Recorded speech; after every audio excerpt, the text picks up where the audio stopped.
Hello, I'm Dr. Matthew Aaron. This is the full version of the presentation that I gave at the first annual Unity and Hope Conference for Targeted Individuals in Boston, Massachusetts on October 21st, 2017. My presentation considers electronic harassment, an atrocious crime which can manifest itself as a within-community form of high-tech terrorism. Based on the accounts and testimony of many victims, this type of crime has been in the making over the past few decades, though both the extent of the crime and the sophistication of the underlying technologies seem to have grown dramatically in the past 15 years. My presentation is organized around 4 topics. First, I'll talk about the possible technologies, criminal actors, and motives that may be behind electronic harassment. Second, I'll give an overview of the reported bioeffects of electronic harassment. Then, I'll discuss the untold costs of this type of crime. I'll end by commenting on key issues related to how we might finally start bringing this serious crime under control. Let me start with some background on the technology and crimes. For those of you who are new to this topic, it is important to highlight some key terms at the outset. The essence of being a targeted individual, or TI, is to be singled out for a covert campaign of persecution, intimidation, terror, assault, and even torture within one's local community. Covertness is a unifying element of these campaigns. According to many TIs, the terror campaigns are long-lasting and relentless. They even tend to follow victims when they move to new locations to escape their targeting locally. You might ask yourself, how can a relentless campaign of persecution, intimidation, terror, assault, and torture be carried out covertly in modern democratic countries? The answer lies in the criminal methods employed, which are organized stalking and electronic harassment. By design, these crimes are extremely difficult to document, and they are also difficult for bystanders to witness. I put both terms on the list because organized stalking and electronic harassment are sometimes carried out hand in hand by the same harassment networks. Electronic harassment is the focus of this talk. I'll just say briefly that organized stalking involves a distributed effort by a network of criminals to surveil, track, and stalk a target, to make the presence of a large stalking network known to the target but not to bystanders, and to direct repeated acts of intimidation and harassment at the target, causing 1,000 tiny cuts of cumulative harm, figuratively speaking. Electronic harassment involves the use of energy-emitting devices to inflict discomfort and pain, and sometimes severe physiological effects on targeted individuals. Electronic harassment can be carried out by a single perpetrator, acting alone against his or her target. However, like organized stalking, electronic harassment tends to relentlessly follow a victim, so it also seems to be generally carried out by an organized group of perpetrators who conspire to single out and harm their targeted victim. There is a large degree of consensus in the targeted individual community that electronic harassment is facilitated by 2 types of enabling technologies: directed energy weapons and through-the-wall surveillance technology, which I'll illustrate in the next few slides. Directed energy weapons are devices that emit beams or cones of electromagnetic or sonic energy to destroy, disable, or repel targets. For example, the U.S. military has high-energy solid-state lasers in various stages of deployment or development, like the one mounted on this Apache helicopter. The military also has anti-personnel and perimeter defense weapons that emit lower-frequency electromagnetic radiation in the radio wave band. The best-known weapon of this kind is Raytheon's active denial system, which can be mounted on Humvees or AC-130 gunships, for example. Sonic anti-personnel devices like the LRAD have been used for psychological operations and crowd control. As shown in this slide, the use of directed energy weapons has already started expanding from the military arena into the arenas of domestic security and law enforcement. TIs are generally not alleging that the same directed energy weapons shown here are being used to harass and attack them. But, based on the allegations of thousands and thousands of victims of electronic harassment, analogous directed energy technologies have probably been co-opted by criminals acting outside of uniformed military and uniformed law enforcement circles. Recent examples of electronic harassment in the mainstream media are the so-called sonic attacks that were perpetrated against U.S. and Canadian diplomats and their family members in Cuba. Apparently, energy weapons deployed covertly in or around hotel rooms in Havana were used in some of these assaults. Several victims even suffered hearing loss and traumatic brain injuries as a result of the attacks. In this case, it seems as if a large enough cluster of prominent individuals and their families were harmed that these events could not easily be swept under the rug. Many people in the targeted individual community feel that when State Department officials call these events sonic attacks, it is actually a red herring or smokescreen to divert attention away from the more likely source of these assaults, which is microwaves or lower frequency radio waves. Many of the reported experiences and effects of these assaults in Cuba are very similar to what thousands of targeted individuals have reported in the United States, Canada, and many other countries around the world. Microwaves are also radio waves. They're just high-frequency radio waves. So why should we suspect radio frequency energy as the most likely form of energy used in electronic harassment? First of all, many TIs report that painful energy beams seem to easily penetrate the walls of their homes and other solid objects when they are assaulted. Radio frequency energy is known to penetrate many kinds of solid objects quite well, whereas ultrasonic energy has a more limited ability to propagate first through air, then through a solid object, and then through air again. Many TIs also know that radio frequency shielding materials provide some relief from their ongoing electronic harassment. Household and personal electronic devices are often disrupted during the electronic assaults experienced by TIs. Using EMF meters, tri-field meters, and similar devices, some TIs have documented high radio frequency field strengths or power density readings at the precise times that they also experience painful electronic attacks. To my knowledge, no TI has similarly documented ultrasonic recordings during their electronic harassment. Finally, the suites or syndromes of bioeffects that are reported by TIs are remarkably consistent with known bioeffects of radio frequency energy. This is also true of many of the effects reported by the victims of the energy attacks in Cuba. The term through-the-wall surveillance refers to the use of radar-like devices for imaging objects, including humans, through the walls of homes and other buildings. These devices are also increasingly being used in law enforcement and emergency service applications. Individuals with training in electrical engineering can readily build homemade versions of these devices using off-the-shelf electronic components and sources of ordinary wireless signals like Wi-Fi routers. Through-the-wall surveillance technology is probably an important enabling technology for electronic harassment because this technology would allow criminals to precisely locate and target their victims right through the walls of their homes.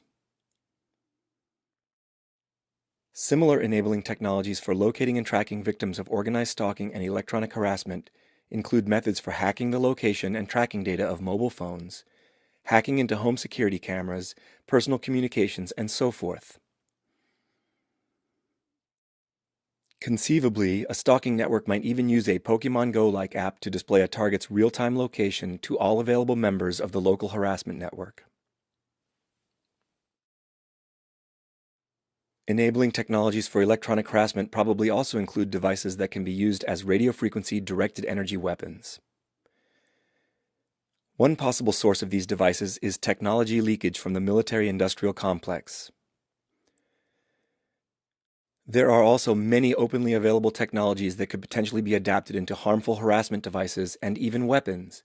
For example, commercially available directional microwave link transmitters, electromagnetic pulse generators, Cherenkov generators, microwave signal generators, and radio frequency energy sources used in medical applications. On the internet, you can even find people showcasing homemade devices that look like firearms but emit moderately high-power radio frequency pulses or beams. On their website, the group Citizens Against Harmful Technology shows what looks like a homemade radio frequency harassment device with this horn antenna for directing the harassment signal.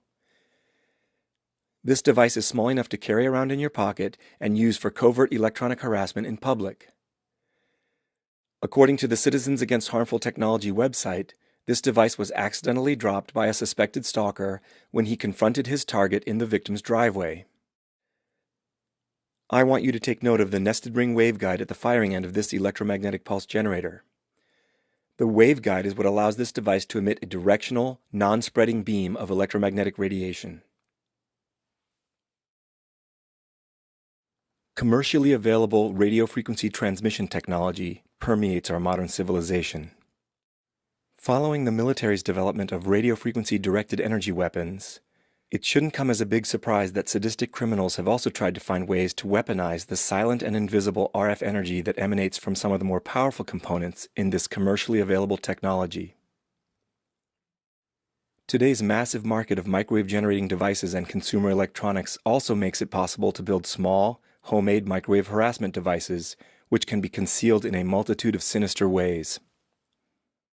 During my targeting in Vancouver, Canada, I experienced numerous instances of illegal persecution and felonious assault by large coordinated groups of assailants who seemed to use portable electronic devices to irradiate me in public with painful non-ionizing radiation. I call these attacks prolonged public mob assaults. Each time one of these attacks was initiated, it typically continued for 8 to 12 hours straight without any significant pauses, as long as I was out in public anywhere in the city of Vancouver.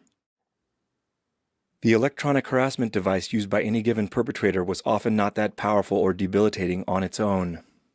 Yet sometimes, even one of these devices could produce intense thermal electric pain along a beam that passed into and sometimes right through my body. For instance, I believe that some of the perpetrators had directional, high-power radio wave generators hidden in backpacks, handbags, or rollerboard suitcases, as depicted here schematically. Radio control devices hidden in the hand seem to allow the perpetrators to remotely activate the pulsed radio frequency energy coming from their concealed devices. Clearly, I can only report on my allegations about this electronic harassment technique, since radio frequency electronic harassment leaves very little durable forensic evidence in its wake. Nevertheless, the presence of these hidden harassment devices seemed objectively clear to me because the energy coming from the presumed harassment devices was painfully palpable to me. Sometimes I felt like I could tell which side of my body was being irradiated, or I could even feel a trajectory of painful energy pass into my body along a precise, straight-line path. These trajectories seemed to point straight back to the source of the attack in many cases. Also, I was often able to sense the beam of energy sweeping onto and off my body in perfect synchrony with the alleged perpetrator's attempts to keep their concealed device aimed at me as I tried to sidestep the assault or otherwise evade it. I was usually able to deal with a single microwave stalker easily enough. But the purpose of the public mob assault seemed to be to keep me continuously irradiated with beams from as many different devices as possible, which was difficult or impossible to avoid at times. The result of this mobbing was an incredible degree of pain, discomfort, and even radiation sickness, after enduring what felt like a covert electromagnetic stoning at the hands of a mob of sadistic microwave stalkers. It becomes harder and harder for a victim to level claims of harassment or assault as the stalkers look more and more innocent or helpless, and as they use more and more audacious concealment methods for their directed energy devices. Here's another one of the many audacious encounters that I believe I had with microwave stalkers, who are part of Vancouver's incredibly large organized stalking and electronic harassment network. In this case, I was smoked on my front side by a painful energy beam as a woman approached me in her mobility scooter. The woman was intent on steering her mini tank right toward me as I tried to move to the side to get out of the energy beam. I got out of the way quickly enough, but when I went around to the rear of the scooter, I was painfully zapped again on my backside. A few times during these public mob assaults or instances of covert electromagnetic stoning, I was incapacitated, paralyzed, or even dropped to the ground by an incredibly powerful energy source. At these times, it felt like my entire body was torturously electrocuted by electromagnetic radiation, and my heart went into arrhythmia, and I was completely unable to breathe. In all of these instances, a delivery truck was either passing by at the exact same time, or it had just come to a standstill near my current position. In one case, I was pursued by a truck like this in the dark of night, as I sprinted at full speed through a completely quiet neighborhood and into Vanier Park, fearing for my life and knowing that the truck was in pursuit of me, only to be hit by 3 successive, life-threateningly powerful electromagnetic pulses, which I'm sure came from a large directed energy weapon hidden in the back of the truck. I cannot overstate the torturous nature of these very powerful assaults. These were violent acts of assault and battery, and physical torture, which criminals perpetrated against me with reckless abandon for my safety and even my life. In fact, it would be no exaggeration at all to report these as acts of attempted murder. As long as I'm presenting possible enabling technologies for electronic harassment, I'd like to mention an alleged piece of evidence which I'm confident will be substantiated eventually by federal law enforcement, materials scientists, and microwave engineers. I allege that the drywall shown here is black market drywall containing an embedded transmission medium and waveguide system for microwave energy. I have a couple of good reasons for wanting to mention this material in my presentation. For one thing, I have many large physical samples of this material, which I'm happy to share with any federal investigators who would like to examine it. In addition, if my allegation is substantiated, this is the kind of physical evidence that would lead law enforcement directly to some of the facilitators and perpetrators of electronic harassment. I took the 2 photographs shown here under ultraviolet illumination using a fluorescent tube-style black light. The coppery orange features on and inside the drywall, which have an unusual glittery quality when you view them in person, can only be seen under ultraviolet light. These features cannot be seen at all under normal white light. I allege that this material is used as a covert transmission medium to guide microwave radiation along the walls of an apartment or hotel room. Then, at certain points inside the drywall, and there are many of them, the painful microwave radiation is scattered as needle-thin beams into the occupied space of the apartment or hotel room. In fact, I personally collected the samples shown here from my former residence in Vancouver, which was apartment 1501 at 1189 Howe Street, in the Genesis Tower. I believe I was electronically harassed inside my apartment several times by means of this illegal black market material. I believe that the microwave energy used in these bouts of electronic harassment was supplied to the drywall by a microwave generator hidden behind the walls of my apartment or somewhere nearby in the Genesis Tower. For example, in a locked utility closet in the hallway or in an adjacent apartment. Over a period of several months, I was irradiated with energy beams emanating from the walls at low to moderate radiant power levels. When I sensed these energy beams as thermally painful points on the surface of my skin, I walked some of the individual beams back to their apparent points of origin in the walls. At each of those points, I found that I could eliminate the painful beam emanating from the wall by cutting a small divot out of the drywall using an artist's X-Acto knife. In the photo on the left, you can see where I made 2 straight cuts into the wall using the razor knife, here and here, after which I made this circular cut to gouge out the drywall at that point. Keep in mind that I had no knowledge of the brilliant coppery orange fluorescent material at the time because I had only ever viewed the drywall under normal white light up to that point. I repeated this little experiment at dozens and dozens of points on the wall, and every time I found that doing so eliminated the palpable and painful beams of energy coming from those precise points on the wall. When I later made photographs and video recordings of the drywall under ultraviolet light, I found that all of my earlier gouge marks had these curious rings of coppery orange fluorescent material around them, as if the energy emission process resulted in the redeposition of that bizarre material on the surface of the drywall. When I started examining the edges of the drywall samples, I encountered concentrated points, or foci, of the same coppery orange fluorescent material inside the core of the drywall. Without exception, these internal points of iridescent coppery orange material were always associated with the apparent deposition of the same material on the inward-facing surface of the drywall. Here's another area of coppery orange deposition on the surface of the drywall. I know from extensive experience handling and examining this drywall that if I were to carefully dig into the core of the drywall here, I would uncover another internal point of the coppery orange fluorescent material inside the drywall. The core of the drywall is also filled with fibers that are extremely fine and fragile and glow under ultraviolet light. Those fibers have been broken off of the drywall sample shown on the right due to my handling of it. But I know from experience that if I were to fracture this sample or any other sample of mine, it would reveal fresh fibers in the same system of parallel fibers. I believe that this drywall material acts as a transmission medium or waveguide system for conveying microwave radiation in a parallel direction with respect to the surface of the drywall, in this direction. Then, whenever this conveyed or guided radiation hits one of the internal points of iridescent coppery orange fluorescent material, it's reflected or scattered as a needle-thin beam into the occupied space of the apartment, hotel room, or other dwelling space.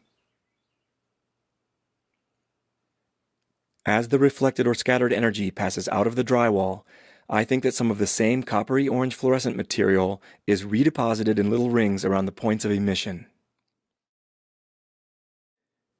In addition to apartment 1501 at 1189 Howe Street, I also encountered this illegal sinister garbage at two other locations in Vancouver, where I was electronically harassed by beams of energy emanating from the walls.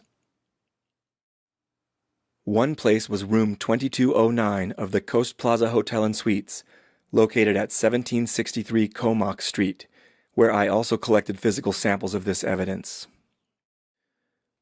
The other place was the apartment of my former friend, who lives in Hornby Court Apartments, located at 1330 Hornby Street.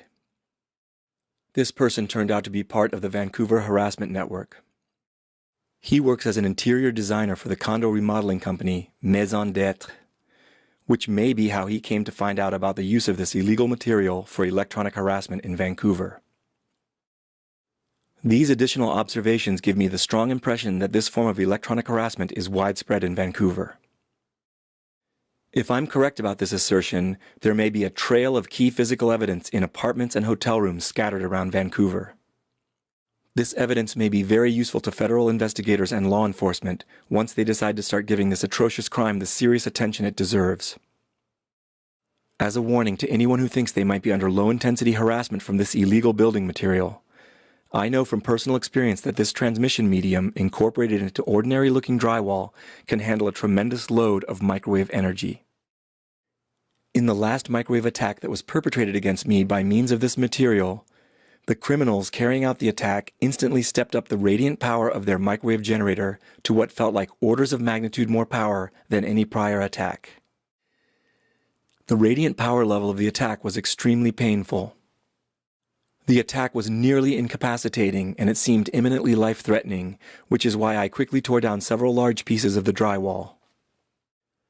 As I did this, I could tell that I was completely disabling all the energy coming from each piece of drywall that I removed from the walls. This reasonable act of self-defense allowed me to endure the sadistic criminal assault inside my apartment without fleeing onto the street, where I had been experiencing an escalating pattern of very dangerous directed energy assaults. Early the next morning, I abandoned my apartment and nearly all of my belongings for good and fled Canada soon thereafter. Of course, I didn't leave without many large samples of this key drywall evidence, which are safely stored in several secure locations. Who are the suspected criminals behind organized stalking and electronic harassment? In all of the conversations I've had with targeted individuals, and from all of the online testimonies that I've heard from victims, I discern three basic categories of criminal actors or perpetrators of these crimes. One possibility expressed by many TIs is that elements of government are ultimately orchestrating the widespread citizen targeting that is going on today. Many feel that organized stalking and electronic harassment are ultimately being funded and run as secret programs within the military or intelligence agencies or their private contractors.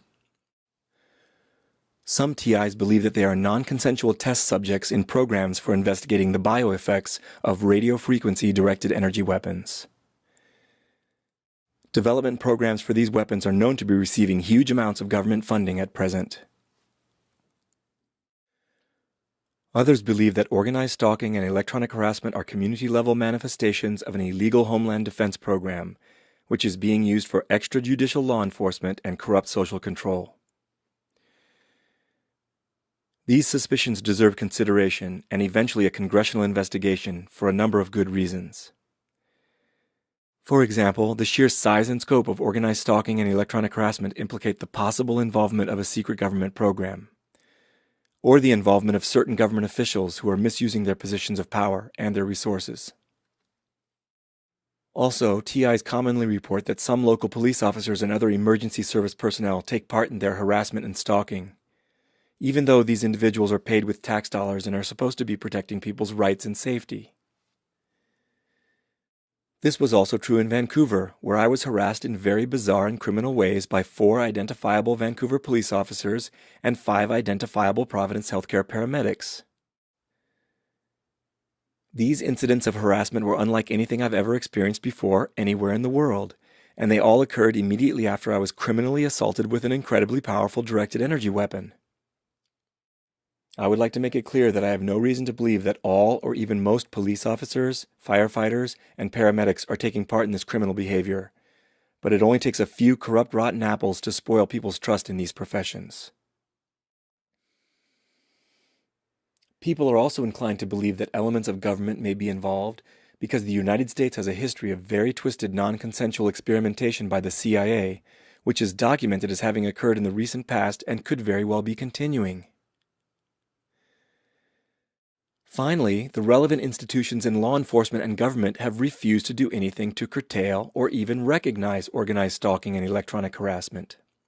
It's no wonder that people suspect direct government involvement at some level. Another possibility is that organized crime syndicates and the criminal elite within local communities are the ultimate drivers of organized stalking and electronic harassment. Business leaders with criminal intent in multinational corporations would also have the resources and connections to run large and powerful harassment networks in multiple locations. The participation of police officers and other emergency service personnel in these harassment networks is also consistent with the view that organized crime and the criminal elite may be behind organized stalking and electronic harassment. Organized crime has always been and always will be facilitated by corrupt cops and other officials, for example, and the crimes of organized stalking and electronic harassment should be no different. Cops, firefighters, and paramedics are people too. Just because they wear a badge and nominally work to uphold the law or keep people safe doesn't mean that these individuals have higher ethical standards and integrity, on average, than other members of society. Police officers and other emergency service personnel can be corrupted just as easily as other people if the kickbacks are high enough, and organized harassment networks would certainly regard members of the emergency services as high-value recruits.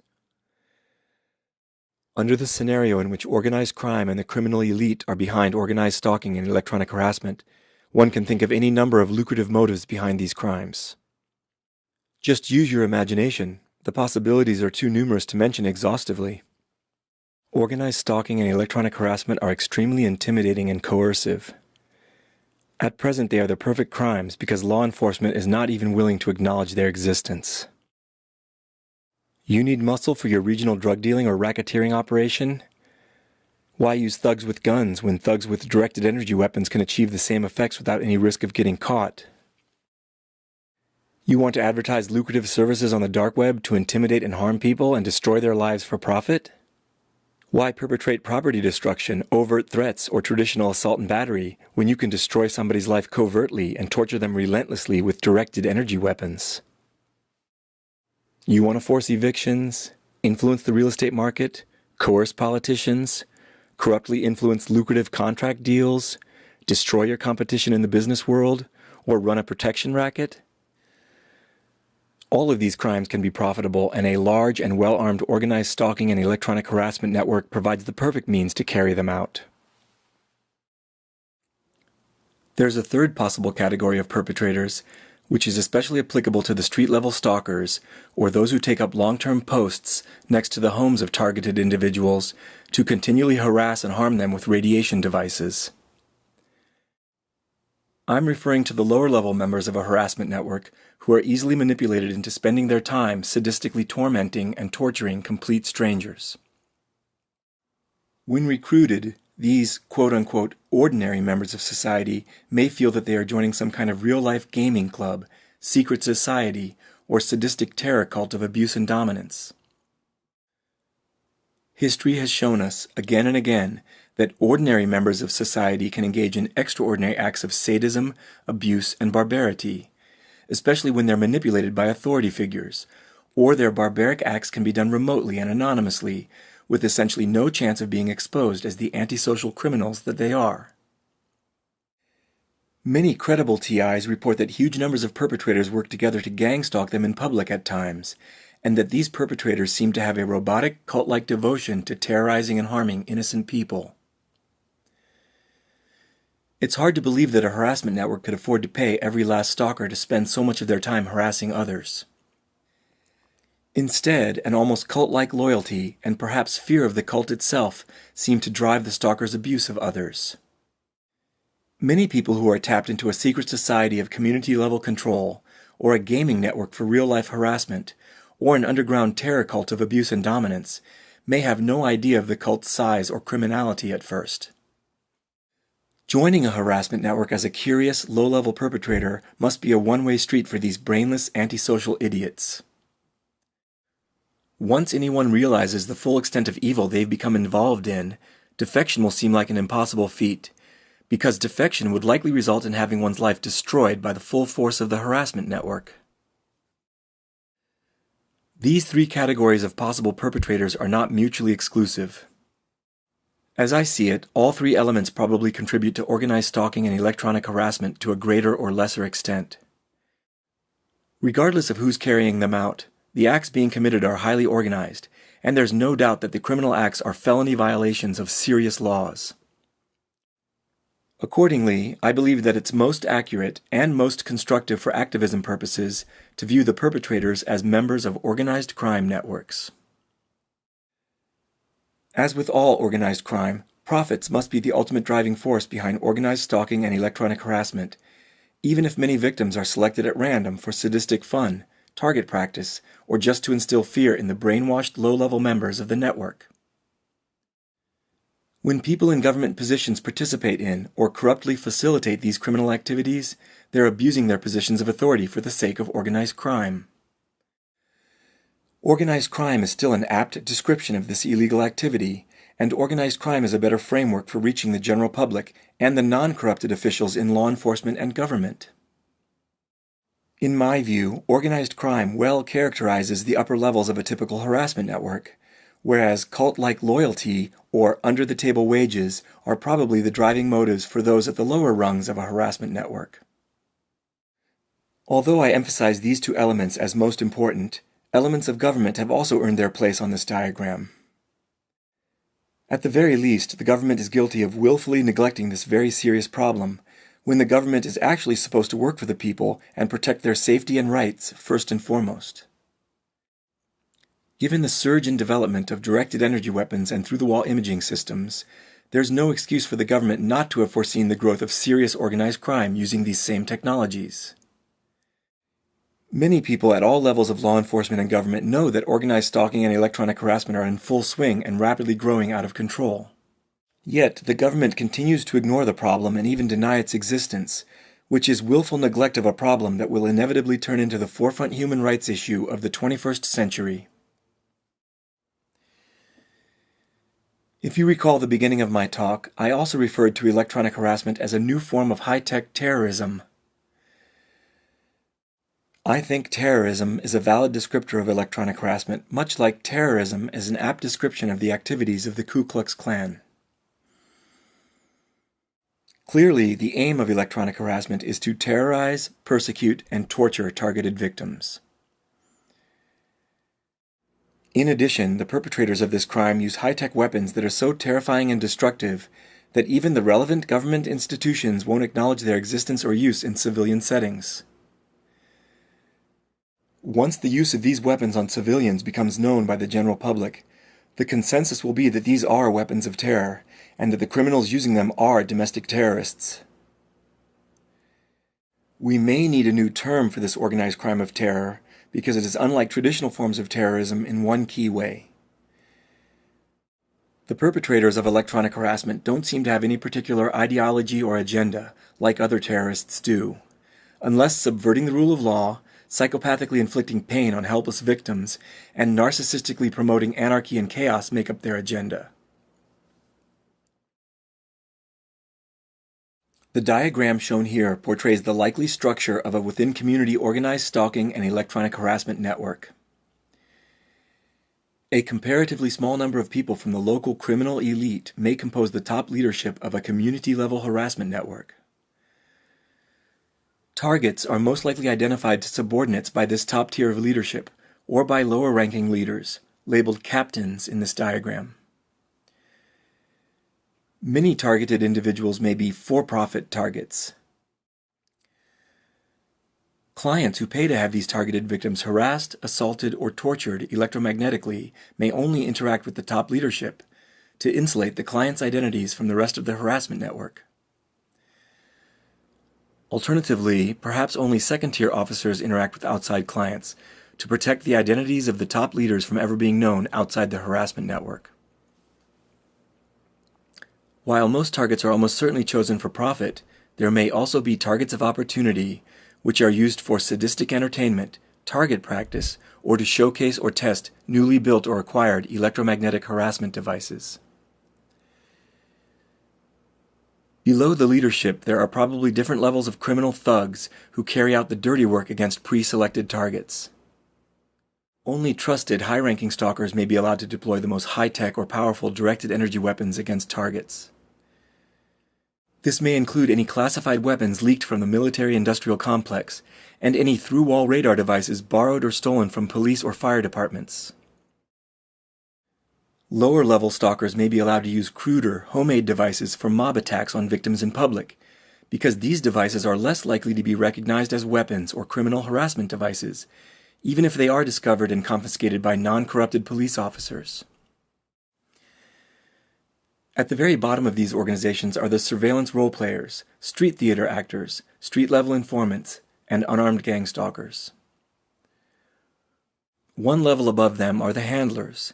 These individuals manage the street-level informants and gang stalkers. They probably also orchestrate and monitor organized stalking activities, psychological operations, and the intimidating street theater that is performed around unfortunate victims on the target list. Handlers may be responsible for keeping tabs on targets' whereabouts, their states of mind, and their reactions to the organized stalking and electronic harassment. Handlers may also be responsible for reporting this information to the organization's leadership. Given the seriousness and scope of these crimes, the harassment network is probably highly compartmentalized, both across hierarchical levels and even within the lower levels.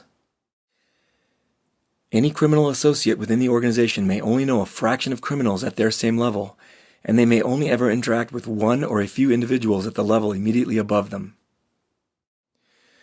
The benefits of this compartmentalization are obvious. It would keep associates at the bottom levels from knowing the full extent of what they're involved in. It would also make it harder for whistleblowers, defectors, or undercover law enforcement agents to know about the leadership, their racketeering activities, or the size of the syndicate's directed energy weapon arsenal. Corrupt first responders who aid and abet the organized crime group and receive kickbacks for doing so may be linked to the criminal organization at any of the different levels. In general, however, they may be affiliated with lower levels of the organized crime group to keep corrupt law enforcement in the dark about the extensive crimes they're facilitating, and to insulate the identities of the group's leaders from anyone in the local police force, whether corrupt or not. This slide schematically illustrates the spread of within-community and regional harassment networks over the past few decades, as well as the current extent of this problem across North America. A similar picture has emerged in all other modern democratic countries. I acknowledge that this diagram is conceptual. While the diagram is not based on actual survey data, the situation portrayed here is derived from the testimonies of many credible victims regarding the geographical extent of organized stalking and electronic harassment. Over the past 15 years, community and regional harassment networks of different sizes and areas of geographic coverage seem to have sprung up all over North America. Disturbingly, many TIs report that when they travel from one location to another, Sometimes across large distances or even internationally, the harassment continues at their new location after only a slight delay or no delay at all. These dotted red lines don't necessarily indicate that the victims were actively followed by their local stalkers to the target's destinations, though there are reports of that happening. Instead, the lines are mainly meant to represent accounts in which targets describe moving to new locations and immediately or quickly being harassed and electromagnetically assaulted by criminals who were already in place at the new locations. These reports make it seem like some TIs are on a kind of target list that's shared among community-level harassment networks in different regions or countries. In other words, many of the community-level crime groups that target people with organized stalking and energy weapon attacks appear to be linked or networked into regional or transnational crime organizations. At the same time, many of the local harassment networks may be single community organized crime groups which work in isolation from other harassment networks. There may also be community harassment groups that are only networked into regional crime syndicates of intermediate size. Because this problem has been neglected and even denied by authorities for so long, the criminal harassment groups have had free rein to operate with impunity, to refine their criminal methods, and to network broadly with one another. This regional and international networking could have been facilitated by a number of factors. These factors include the following: the possible involvement of transnational corporations or international crime syndicates that predate electronic harassment, the use of shared criminal marketplaces for energy weapons, and the transmission of a shared criminal culture on dark web channels, possibly even on dark internet forums dedicated to organized stalking. Partnerships among intelligence agencies or secret government programs operating in allied nations, or a combination of these factors. One thing is clear: the world now has a massive socio-criminal problem on its hands. That problem is the interconnected crime of organized stalking and electronic harassment. At this point, I'd like to discuss the bioeffects of radio frequency harassment devices and directed energy weapons.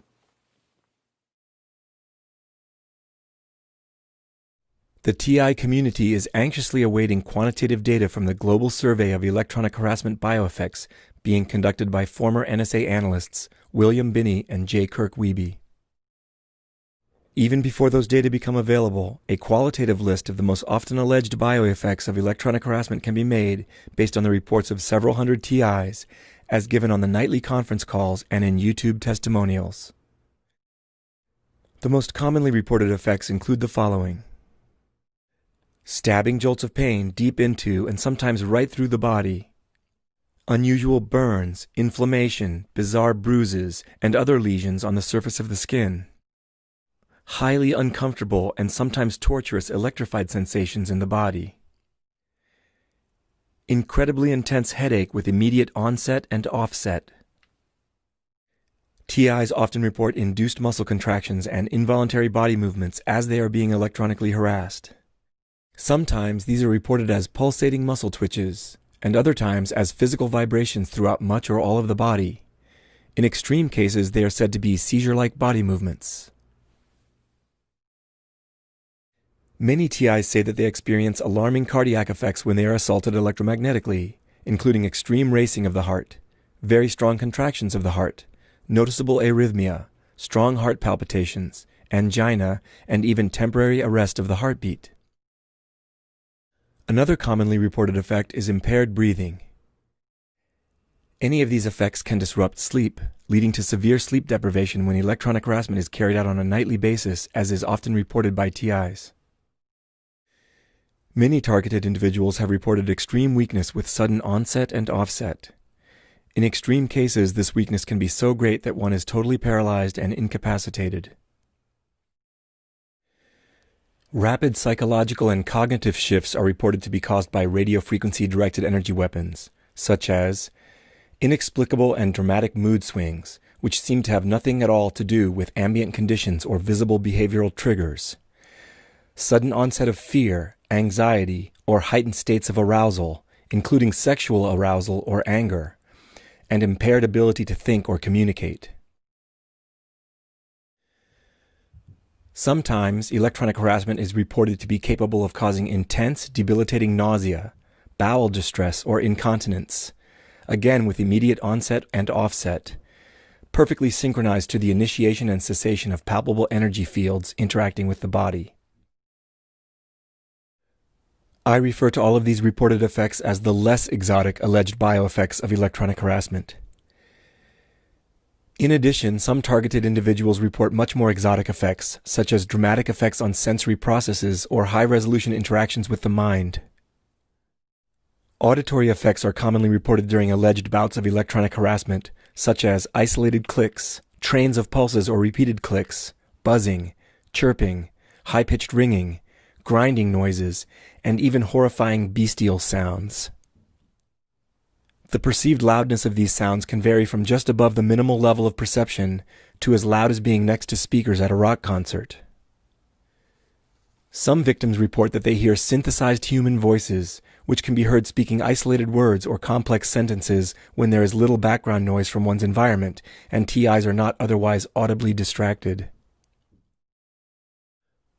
Under electronic harassment in the dark or in low-light conditions, some TIs report seeing visual anomalies, flashes of light, coronal discharges, faint grainy images, including still images or moving images, or even fully formed crisp holographic images. These reported visual effects seem to be produced without any apparent light source, and they may even be seen with the eyes closed, as if the energy responsible for them can first pass through one's walls and even one's closed eyelids. On the internet, you can find TIs claiming that they have experienced evidence that their thoughts have been read remotely, and that these experiences are correlated with other indications of covert electronic harassment.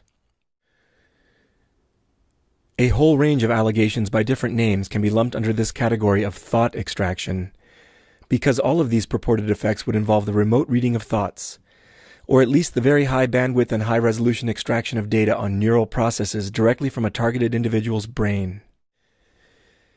Claims that you might hear under this category include remote neural monitoring, or RNM, perpetrators seeing through a victim's eyes, or remote viewing, hearing through a victim's ears, and mind reading. I conducted a thorough survey of public domain peer-reviewed scientific literature to determine if there is any scientific basis for radio frequency energy being able to cause any of the alleged effects listed here. I have excellent access to this literature, in addition to years of experience knowing how to search and review the biomedical literature. I'm also good at interpreting the relevant literature because I have a master's degree in environmental toxicology from Virginia Tech and a PhD in neurobiology and behavior from Cornell University. And I have done published research in sensory systems, signal analysis, organismal biology, toxicology, and genetics. I'll start with the less exotic effects of radio frequency harassment devices and directed energy weapons. It's beyond the scope of this presentation to get into the details of the hundreds of relevant papers that I found on this topic, though I will refer to a few specific papers later in the talk. I'll summarize the results of my review by telling you that there's at least some suggestive support in the biomedical literature that every one of these non-exotic effects can be produced by directed radio frequency energy of sufficiently high power. The literature provides way more than just a little bit of support that some of these alleged bioeffects are possible effects of radio frequency directed energy weapons. Many of the non-exotic effects listed here are so-called non-thermal effects of radio frequency electromagnetic radiation. Many non-thermal effects depend on pulsing or other modulations of the radio waves at biologically relevant frequencies between 1 and 10,000 Hertz. These low-frequency modulations can have devastating effects on electrically excitable tissues of the body because these tissues carry out bioelectric processes in this frequency range. Before considering the alleged exotic effects of electronic harassment, which I'll do later in the presentation, I want to talk a little bit more about some of the non-exotic effects of weaponized energy in the radio wave band, which includes millimeter waves, microwaves, and lower frequency radio waves. I'll start by showing you some of the injuries that I sustained when I was repeatedly electronically assaulted by members of an organized crime group headquartered in the non-residential building at 1190 Hornby Street in Vancouver, British Columbia. All of the injuries that I'm going to show you on this slide and the next two slides were caused by brief jolts of energy to my body, each lasting only a fraction of a second. I felt these bursts of energy as distinctive linear trajectories of thermal electric pain, starting on the surface of my skin and passing deep into my body. Each jolt felt like a big, hot electric rubber band was being snapped several centimeters into my body, before all the incoming energy was absorbed to below detectable levels by the tissues of my body. In many cases, it felt like the trajectories of energy came from the apartment directly above mine, presumably passing right through the concrete slab between the two apartments before hitting me. In other cases, I felt lateral trajectories of painful energy hitting the side of my body facing 1190 Hornby Street, directly across the alley from my apartment. In one of these instances, I even saw an individual aiming a rifle-shaped weapon at me from the roof across the alley, right when I was hit on the face by one of these electromagnetic pulses. In one attack, I felt upward-oriented trajectories of painful energy hitting me on the bottom of my feet and other downward-facing surfaces of my body, as if a directed energy weapon was being fired into my apartment from the apartment directly below mine. At the time of all of these attacks, I lived in apartment 1501 in the Genesis Tower, located at 1189 Howe Street. The photographs on the left show my right ear before and after an electronic assault that seemed to be originating from apartment 1601 in the Genesis Tower, directly above my apartment. A brief pulse of energy passed through my right ear and deep into my skull. The skin on my ear quickly turned red, as if sunburned, the cartilage of my ear swelled up, and my ear was in such pain that it felt like it was on fire. It took 2 days for my ear to heal completely. During much of that time, there was a deep, dull pain in that part of my skull. I took the photo on the right shortly after a rapid barrage of pulses was fired at me, apparently also from apartment 1601 at 1189 Howe Street in Vancouver, British Columbia. I was hit by dozens of painful electromagnetic pulses all over my head, neck, shoulders, and upper torso, though you can only see the injuries to my neck in this photo. Each distinct patch of inflammation was caused by a single pulse of energy to my neck. At least 6 distinct radiation burn patches are visible in this photograph.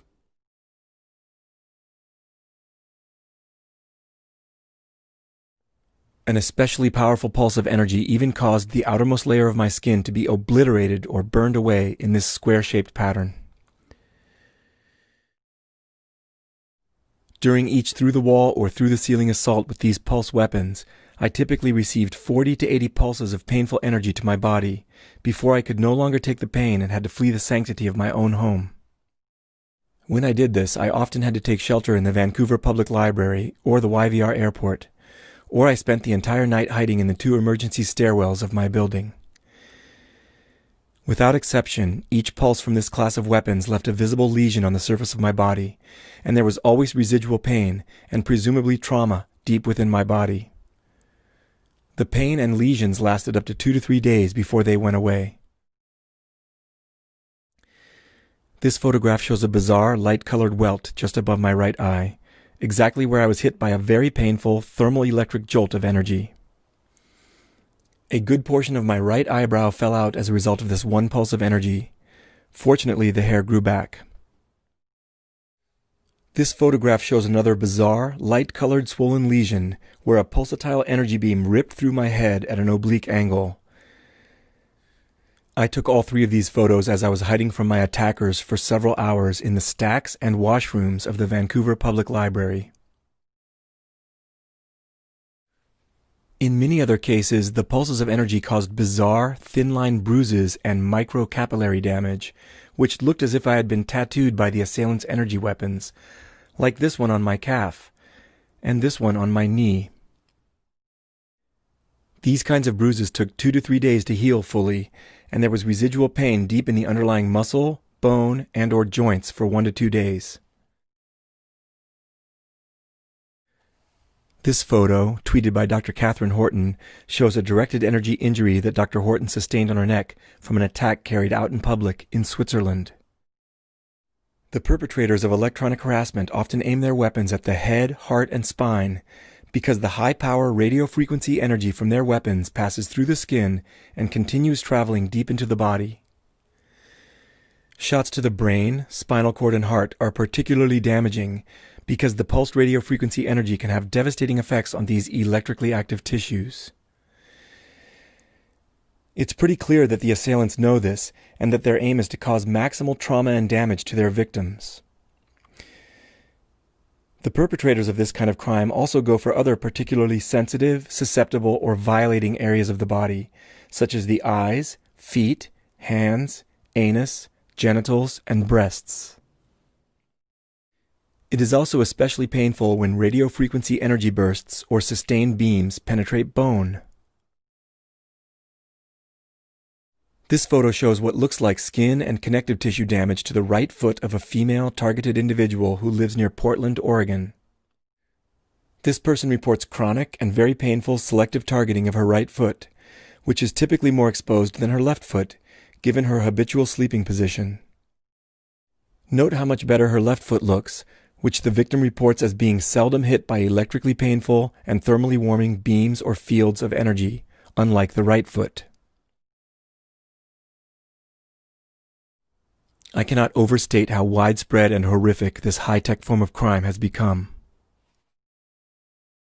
The photo on the left shows a second-degree burn that Patrick received to the area around his collarbone while sleeping as a result of his being targeted on an ongoing basis in North Carolina. Patrick reported that all of a sudden it felt like he was hit by a searing, thermally painful beam from some kind of active denial system-like weapon. The middle photo shows a horrifying radiation burn on Melissa's back, which she received from an energy weapon attack in Oklahoma. You can even make out the sharply defined elliptical edge of the cylindrical radio wave beam that hit her back. The photo at the right shows an atrocious non-ionizing radiation burn that James received in Oregon over a large part of his upper body. This burn consists of peculiar, meandering, vermiform patches of light-colored, depigmented skin that almost looks white, alternating with erythematous, red patches of inflamed, essentially sunburned skin. The very same characteristic radio wave burns have been witnessed or documented by many other victims of electronic harassment. Look how brutal and disgusting these crimes are. It is totally unacceptable that anybody is getting away with perpetrating these kinds of horrific, covert crimes in our society. Electronic harassment victimization has already grown to the scale of a global criminal atrocity. In addition to the direct acts of electromagnetic assault, battery, and torture, denying this atrocity, calling the victims delusional, and refusing to investigate these crimes are all contributing to this modern atrocity. Take a good look at the outcome of this savage energy attack on a woman from Arizona. Doctors with high professionalism and integrity actually diagnosed these injuries as radiation burns, and the FBI is aware of this particular assault, just as they're aware of many similar assaults.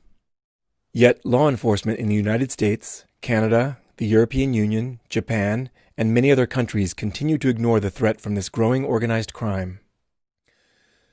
Of all the documented electronic harassment injuries that I've ever seen, these injuries are the most suggestive of classified technology leaked from the military-industrial complex.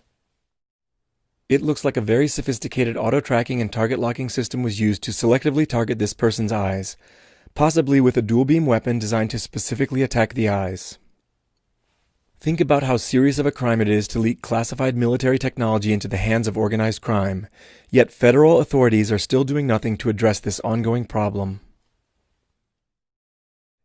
It's important to point out that radio frequency directed energy weapons can cause many devastating physiological effects without leaving any lesions or other residual traces on the body. These weapons can cause intense pain, devastating seizures, immediate debilitating nausea, severe sleep deprivation, serious cognitive impairment, chronic illness, and more, all without leaving any documentable lesions on the body. When directed energy weapons do cause lesions on the body, these lesions appear minor compared to the intense pain, acute physiological effects, and residual trauma deep inside the body. The fact that radio frequency directed energy weapons can produce such severe bioeffects on the body while leaving comparatively minor lesions or no lesions at all is one of the biggest reasons that criminals are getting away with using these weapons with such impunity. Eyes are known to be particularly sensitive to microwave energy. For one thing, eyes have high water content, and microwaves can readily heat water via the dielectric heating effect. Eyes are also poorly equipped to dissipate heat. Furthermore, eyes are anatomically arranged to maximize the capture of electromagnetic radiation. The lenses of the eyes can undergo clouding and crystallization as a result of chronic microwave exposure.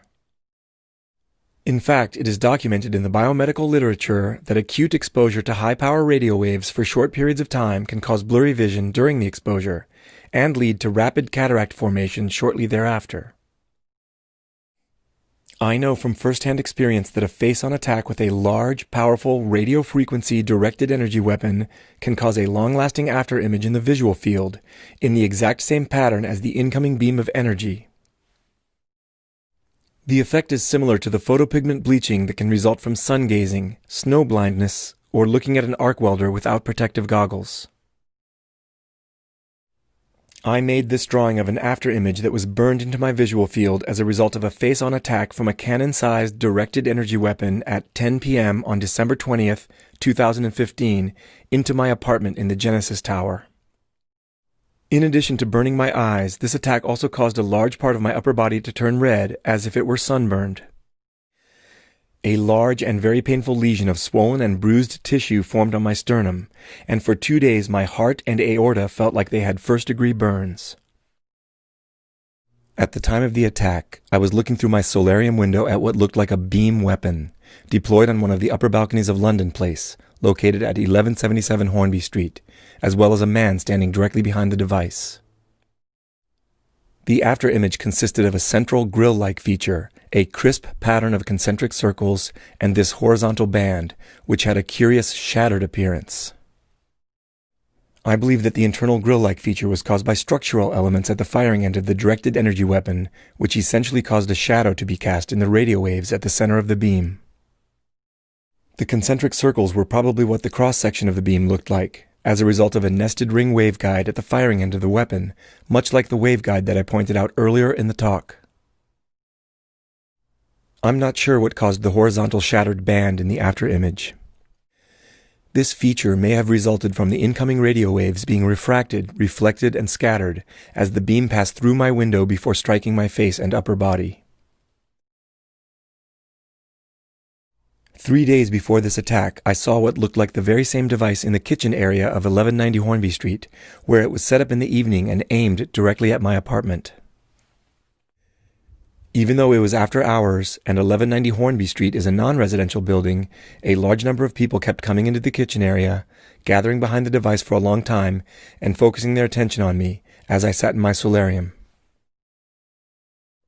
For a couple of years before I was directly targeted with organized stalking and electronic harassment, I experienced continual surveillance and a low level of harassment from several dozen people who occupied 1190 Hornby Street almost every night of the week, as well as on most weekends. When criminal organized stalking and electronic harassment was eventually unleashed on me, some of the same stalkers who threatened me and intimidated me elsewhere in Vancouver were individuals that I recognized from 1190 Hornby Street. I routinely observed what looked like stalker training activities inside and on the roof of 1190 Hornby Street. I also saw what looked like a reward system for stalkers by means of wild and sometimes highly ritualized drug-fueled parties that went on for days in 1190 Hornby Street.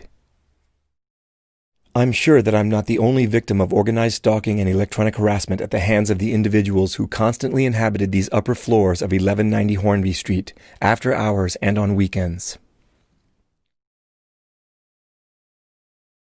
Once there was a daytime gathering on this part of the roof of 1190 Hornby Street. I took these photos of that gathering.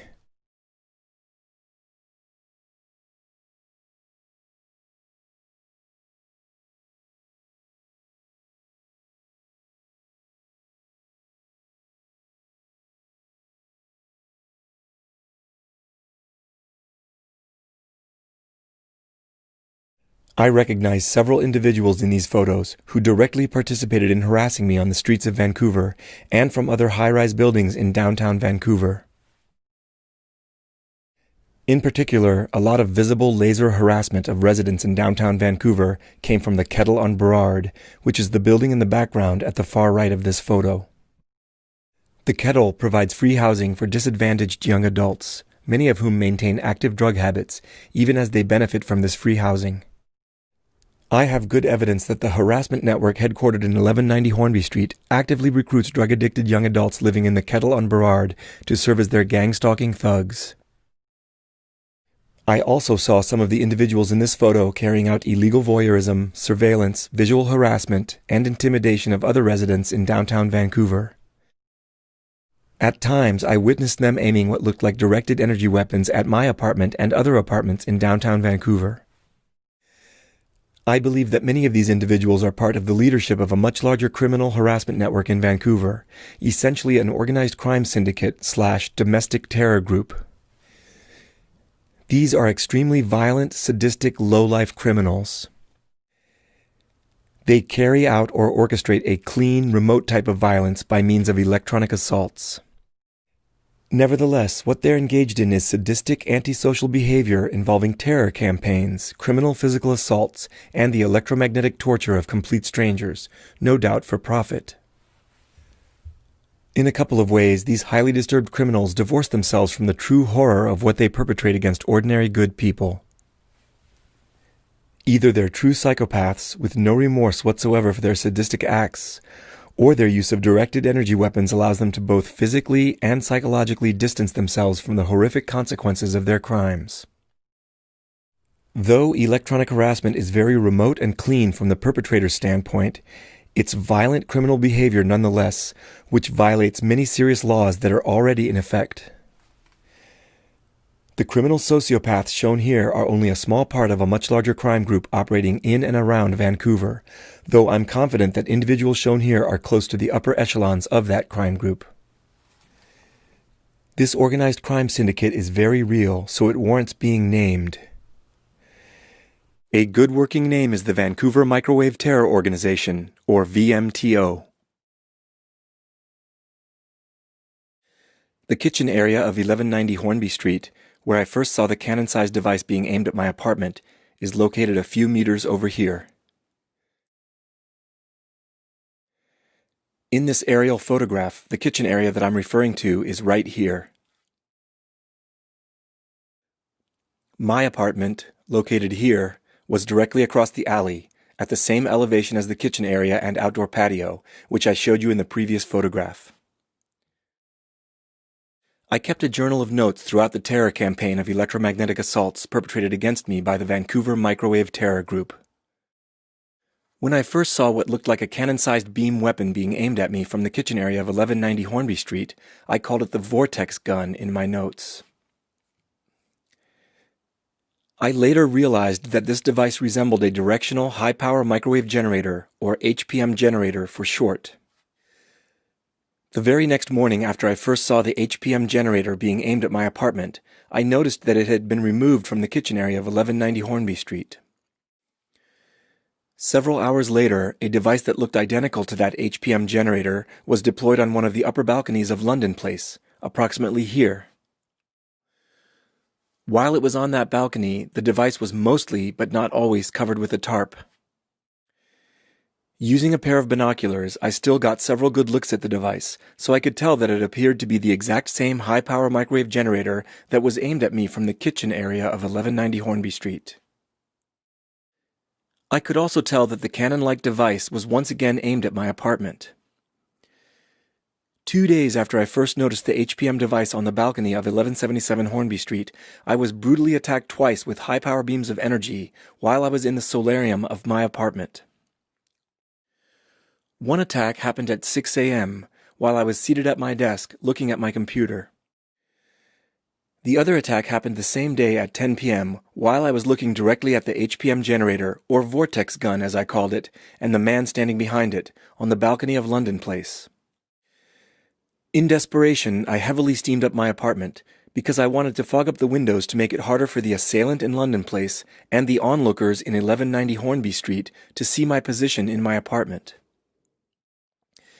In the event of a subsequent attack, I wanted to bleed off the static electricity that felt like it permeated my apartment and my body during these energy attacks. When the fog reached my solarium window, it revealed 2 stable beam marks in the glass, right where I had been sitting and standing during these assaults.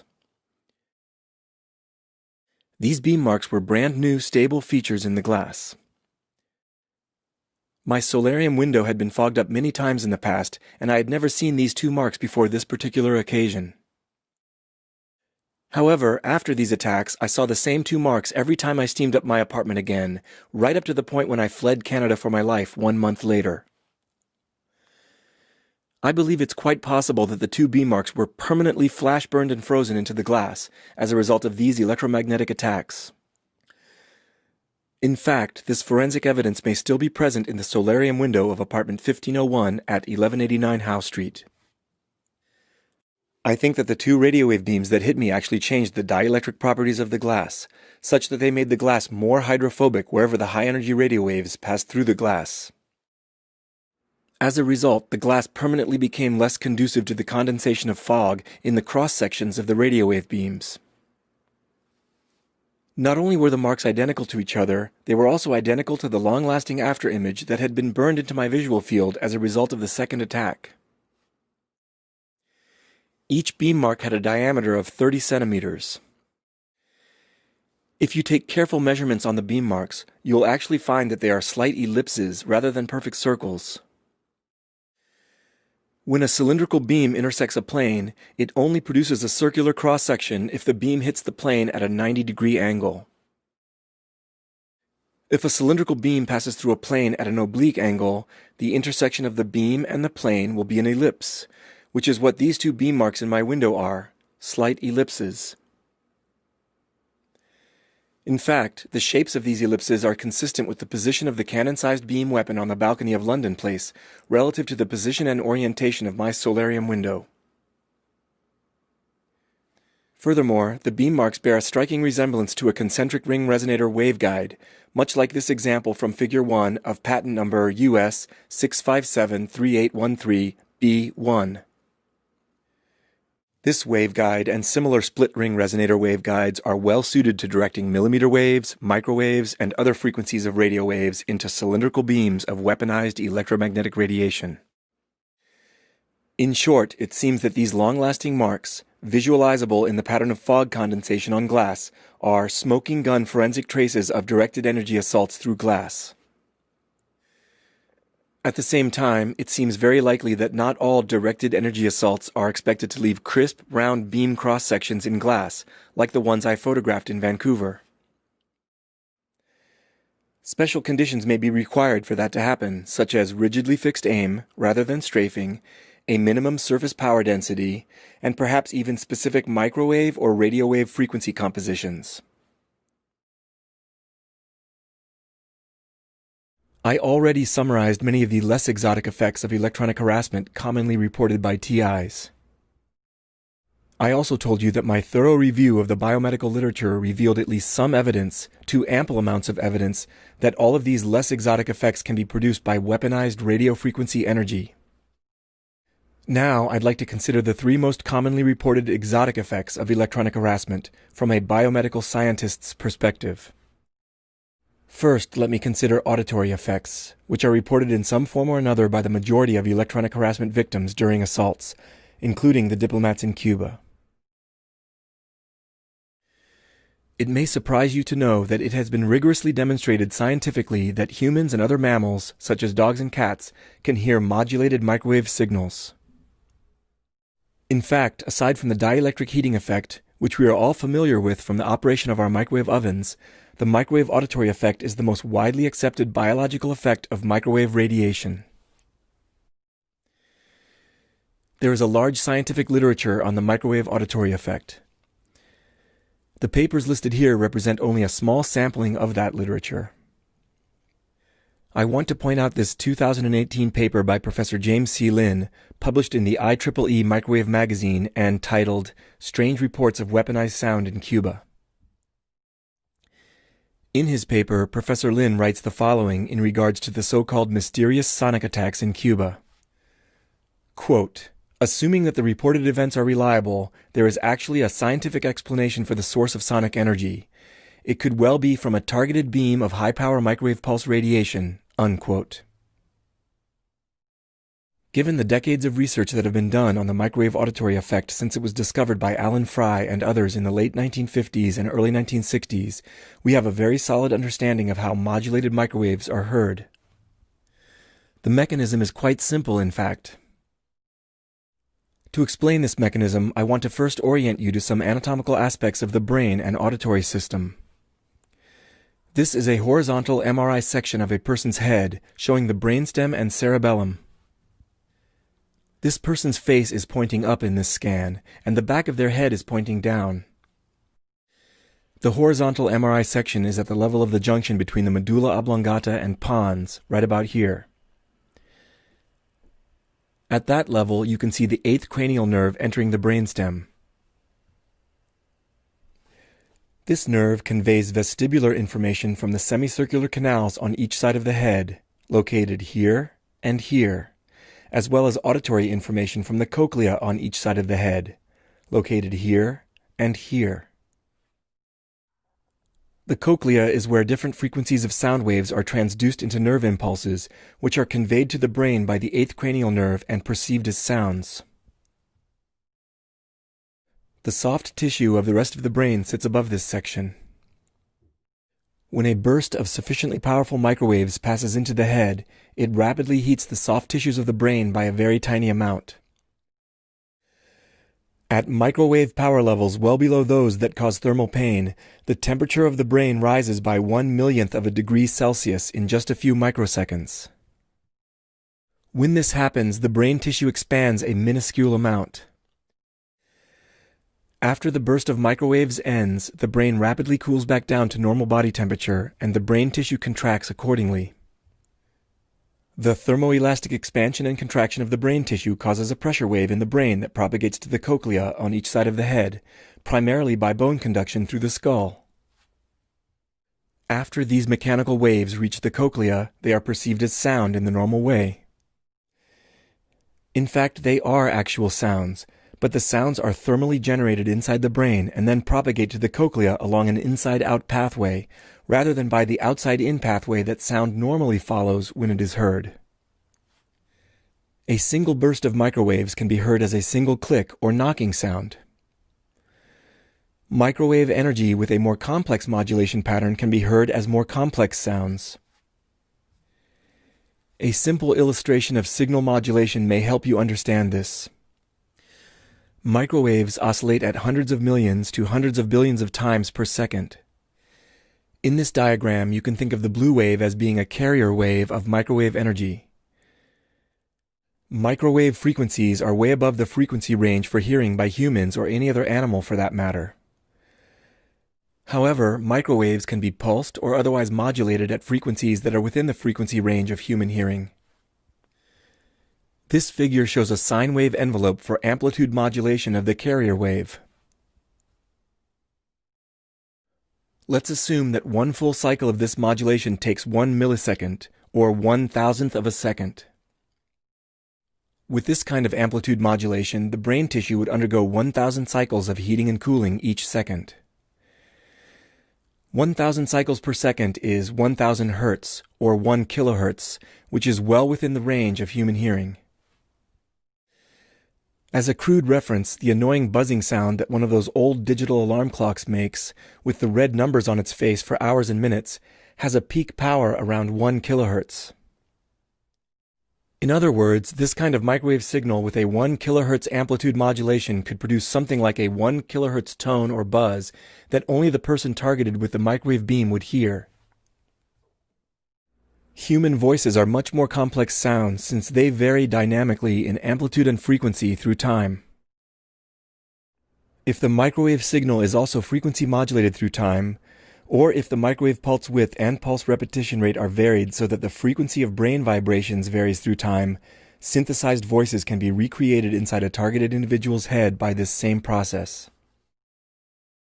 This is what targeted individuals refer to as V2K, or voice to skull. This 1975 paper by Don Justison gives a documented example with an explained protocol by which intelligible words were transmitted into a person's head via the microwave auditory effect, essentially by varying the microwave pulse repetition rate. There is no doubt that the methods for constructing voice-modulated microwave signals have advanced substantially in the 43 years since that paper was published.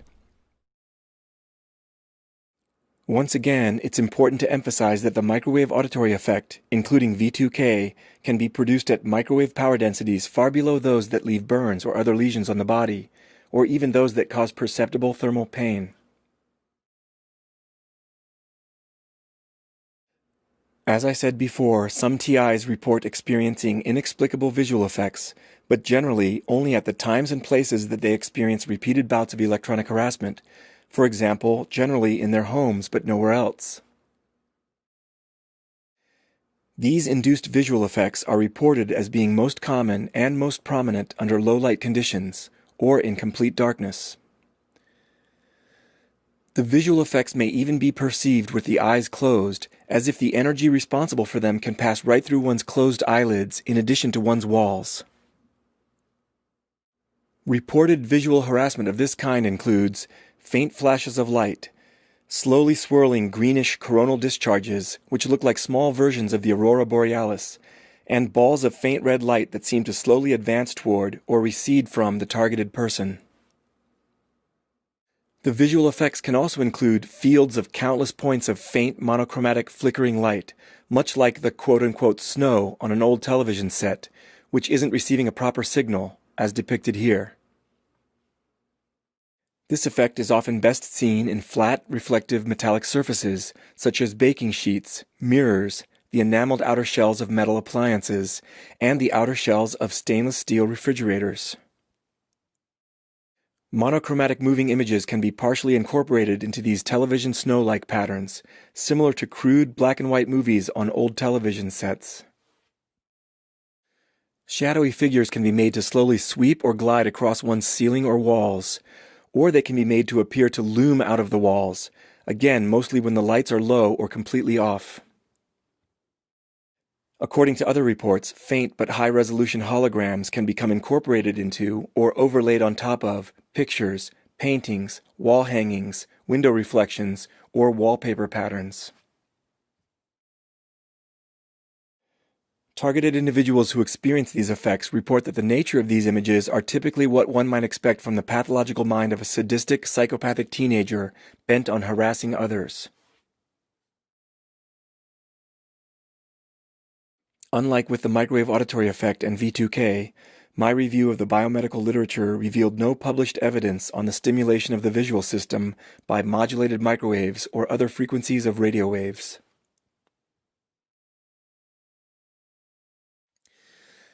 However, it did reveal information supporting a tentative hypothesis for photoreceptor stimulation by modulated radio frequency signals, which is plausible from a neuroscientific standpoint.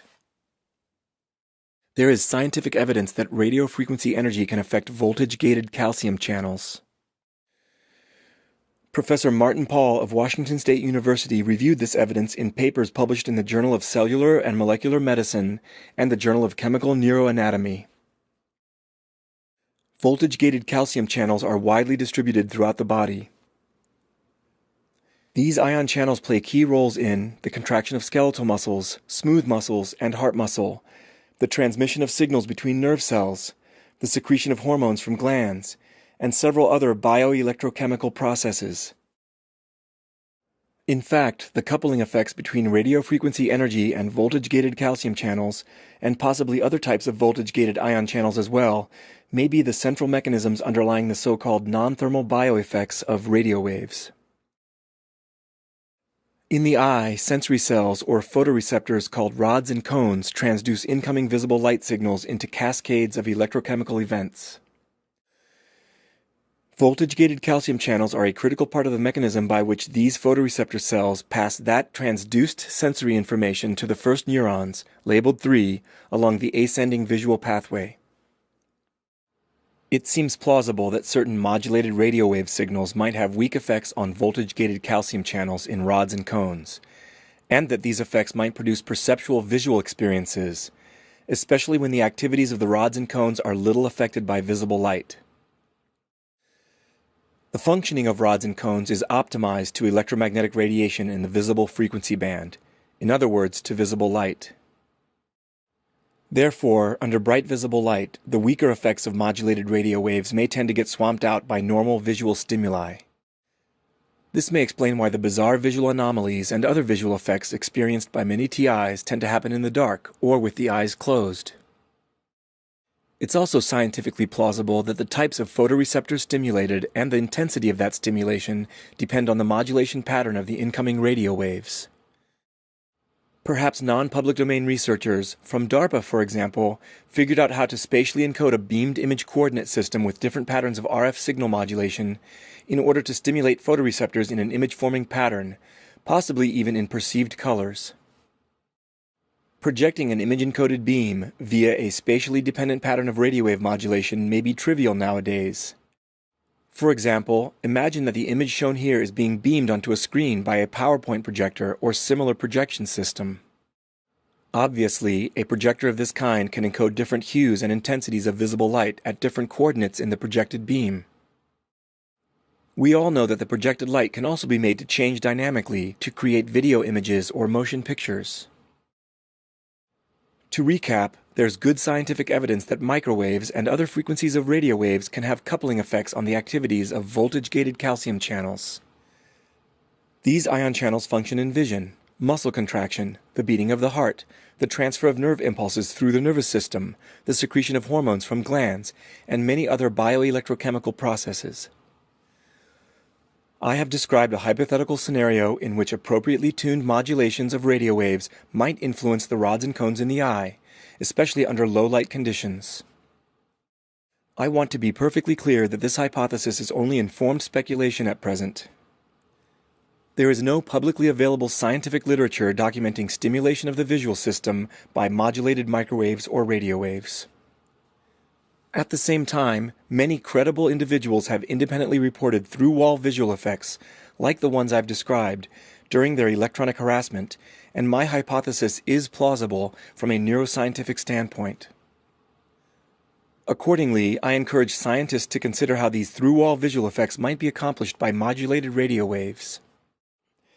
If these effects are in fact proven, then certain radio frequency devices may very well be capable of visual forms of extremely invasive psychological harassment, terror campaigns, and even psychological torture, especially with unsuspecting victims. Constantly beaming images through the walls of a target's home, and even through their closed eyelids, could allow for subliminal suggestion and even dream manipulation in ways that ordinary people would find very difficult to escape, even in what should be the sanctity of their own homes.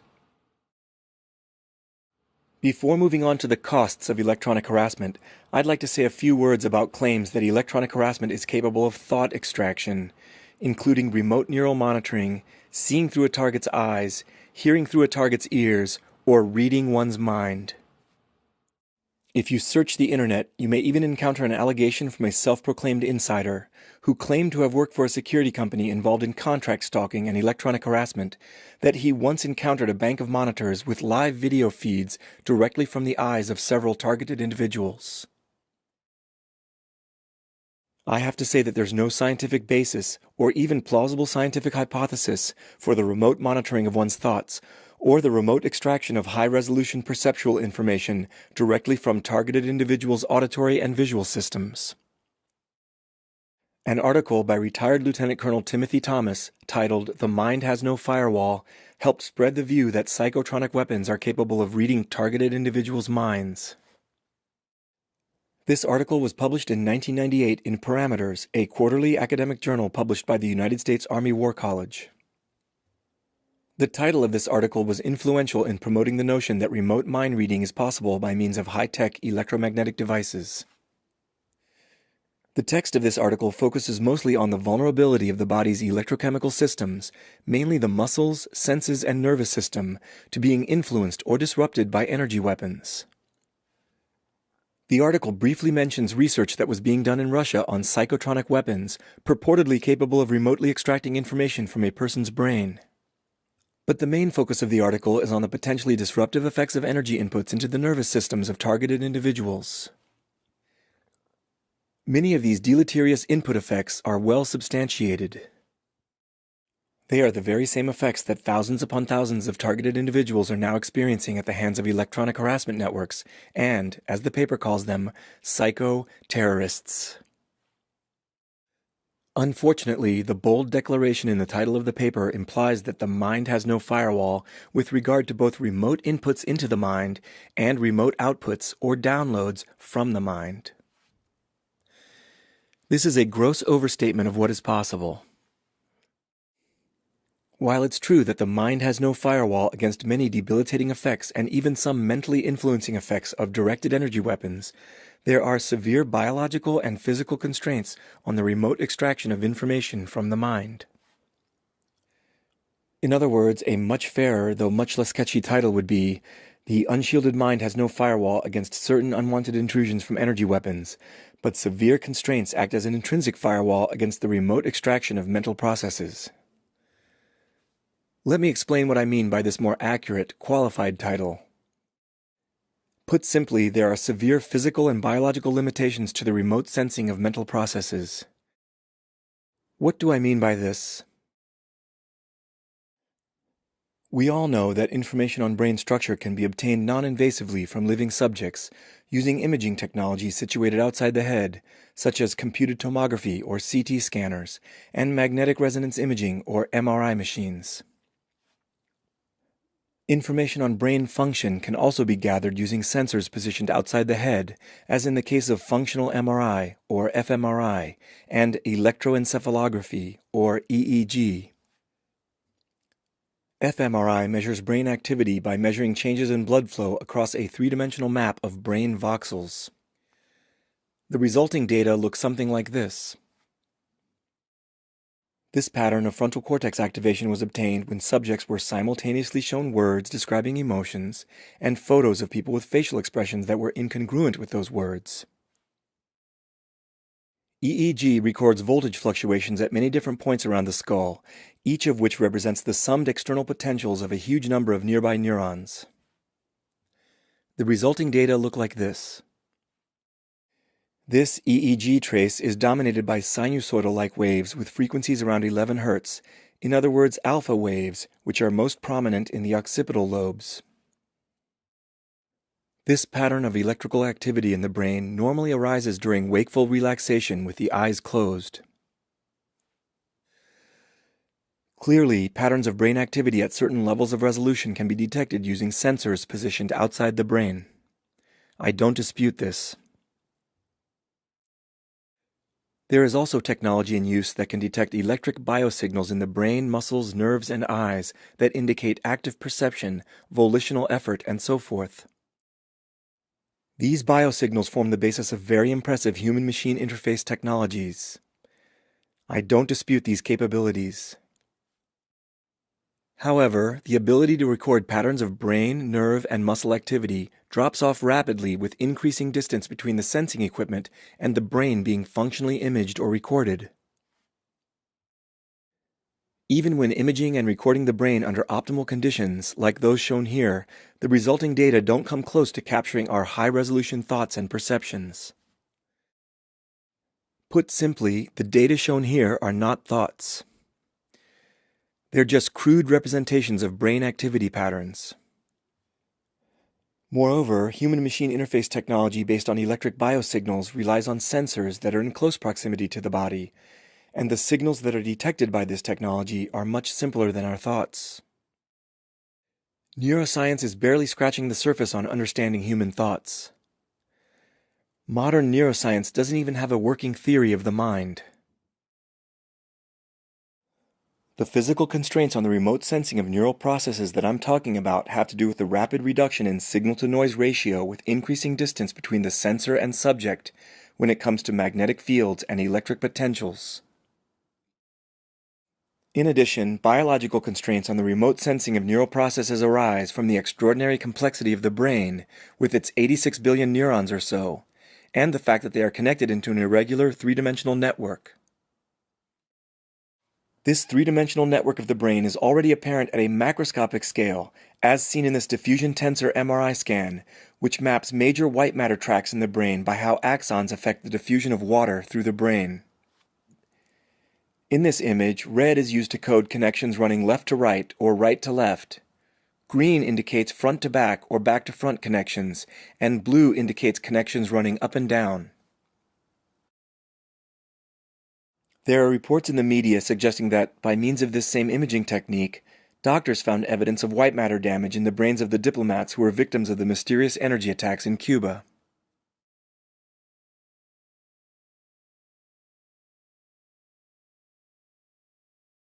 The three-dimensional network of the brain shown here becomes progressively more intricate and irregular at smaller and smaller scales. Our perceptions, thoughts, and intentions depend on the dynamic activity of this amazingly complex three-dimensional neural network. Brain activity measured inside any given voxel, or the field potential measured at any given point outside the brain, represent the summed activity of a multitude of neurons, which means that a lot of information about neural processes is inevitably lost during non-invasive recording methods. Not only does this place severe biological constraints on the proximate or remote sensing of neural processes, it also constrains how precisely the brain can be stimulated by outside energy sources, like magnetic fields and modulated radio wave beams. For example, even when a pencil-thin beam of modulated radio waves is locked onto one part of the head, that beam will simultaneously irradiate and possibly stimulate all interconnected neurons along the beam's path with the same pattern of modulated energy. Neural networks involved in perceptions and thoughts are not arranged into nice neat lines or circuit diagrams in the brain. Instead, our thoughts arise from complex activity patterns in highly intricate three-dimensional networks, and these same endogenous activity patterns cannot be reproduced in the brain by outside magnetic fields or beams of electromagnetic radiation, no matter how advanced the technology is. This is not to say that composite patterns of brain activity, such as emotional states and levels of arousal, cannot be strongly influenced by radio frequency energy. They can. Targeted individuals, perpetrators of electronic harassment, and the developers of directed energy weapons in the military-industrial complex know these sinister influences are possible. However, it's important to keep in mind that there are limitations on the types of precise neurophysiological influences that are possible with these devices. Direct thought injection into the brain and mind reading are not possible. In contrast, intricate perceptual effects, including perceived sounds and possibly perceived visual effects, can be induced with radio frequency energy at the level of the respective sensory organs and not directly in the higher centers of the brain. These effects can be very high resolution and frighteningly real because they're generated at the level of the sensory organs, which are spatially arranged and optimized to precisely encode variable energy inputs. However, the perceptual effects of electronic harassment don't arise from the traditional sources of stimuli, and they can be very subtle. In turn, this can give rise to subliminal suggestion, which can sometimes be experienced as thoughts being injected directly into one's mind. I think it's important for TIs to be aware that direct thought injection and mind reading are not actually happening, because this knowledge can help minimize the terrorizing and psychologically torturous aspects of this very sick crime. Don't ever forget that your private thoughts are your own. Nobody can intrude upon them unless you vocalize them or write them down, and then there's no longer any guarantee that your thoughts will remain private. In other words, it's a really bad idea for several reasons to engage in open discourse with your V2K. To summarize, radio frequency harassment devices and directed energy weapons are capable of producing a broad suite, or syndrome, of deleterious bioeffects on targeted victims. The precise effects probably depend on the nature of the harassment device or weapon being used, and the way that device is tuned in terms of power output, frequency composition, pulse duration, and modulation pattern. There is at least some to ample, publicly available documentation that modulated radiofrequency energy is capable of producing all but the last two reported bioeffects of electronic harassment listed here. Even though there is no publicly available documentation that modulated radio waves can produce visual perceptual effects, I have formulated a scientifically plausible model for how this might be accomplished with radiofrequency energy. When a number of the bioeffects on this list suddenly occur together as syndromes of synchronously correlated effects, suites of these effects can actually point towards radiofrequency harassment as the most likely source of these correlated effects. The only commonly reported effect that has no documented support and makes no sense scientifically is the extraction of thoughts, or the remote monitoring or downloading of neural processes by means of so-called psychotronic devices or wireless neurotechnology. Still, many credible people report this experience, and I think there's a good reason for that. The feeling that one's mind is being read while under electronic harassment is likely a valid experience for some people on the receiving end of this high-tech form of abuse. It's just that this experience is almost certainly a well-orchestrated illusion by the electronic harassers, or psycho-terrorists as Timothy Thomas calls them, an electromagnetic sleight of hand, if you will, particularly when a victim's actions and possibly even their words are under extreme surveillance, and the victim can be influenced simultaneously by private messages and subliminal suggestions sent via modulated radiofrequency signals. For targeted individuals who are abused with V2K technology, it's also possible that it can sometimes be difficult to distinguish one's internal dialogue or inner voice from a voice-modulated signal injected via the microwave auditory effect. This may also facilitate an illusory experience that one's mind is being read, but this is not what's really happening. In addition to thousands upon thousands of people being terrorized and repeatedly criminally assaulted, the socio-criminal phenomena of organized stalking and electronic harassment are probably imposing huge hidden costs on society. I'd like to spend a few minutes exploring those potential costs. According to the Centers for Disease Control and Prevention, suicide rates in the U.S. have risen since 1999 for both females and males across all age groups except those aged 75 years and older. I'm not arguing that this increase is mostly attributable to organized stalking and electronic harassment, though the TI community knows for sure that a number of victims have been driven to suicide as a direct result of these atrocious crimes. In other words, it's clear that organized stalking and electronic harassment have made some contribution to this recent increase in suicides. What I am arguing is that law enforcement, other government institutions, and society in general need to start giving these destructive crimes the same kind of serious consideration that they give to well-accepted social problems with far-reaching impacts like suicide. It behooves the general public and their elected lawmakers to consider the negative impacts that these crimes are having on our economy, as well as their broader costs to society. Everyone should be able to get behind addressing an issue that seriously threatens our economy, as well as the very fabric of our society.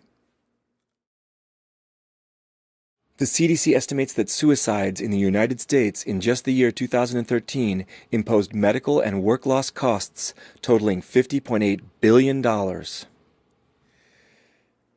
Given the thousands of victims complaining of organized stalking and electronic harassment, we know that these crimes also comprise a widespread social problem in the United States, as in many other countries.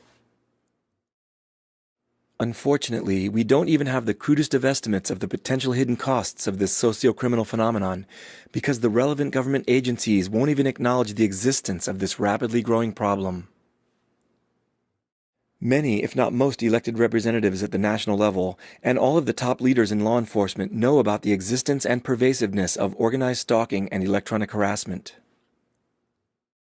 In a perversion of the rule of law, apparently our elected and appointed leaders feel that it's okay to fly blind in the face of these very destructive criminal issues. It should also be obvious to anyone who takes the time to consider the existence of directed energy weapons and the countless documented testimonies and the evidence of victims that these crimes are very real and that their costs to society must be massive. So, what kinds of costs are these crimes inevitably imposing on our society, economically and otherwise? What is the list of reasons that we should all be very concerned about organized stalking and electronic harassment, especially when these problems are running amok in our society today?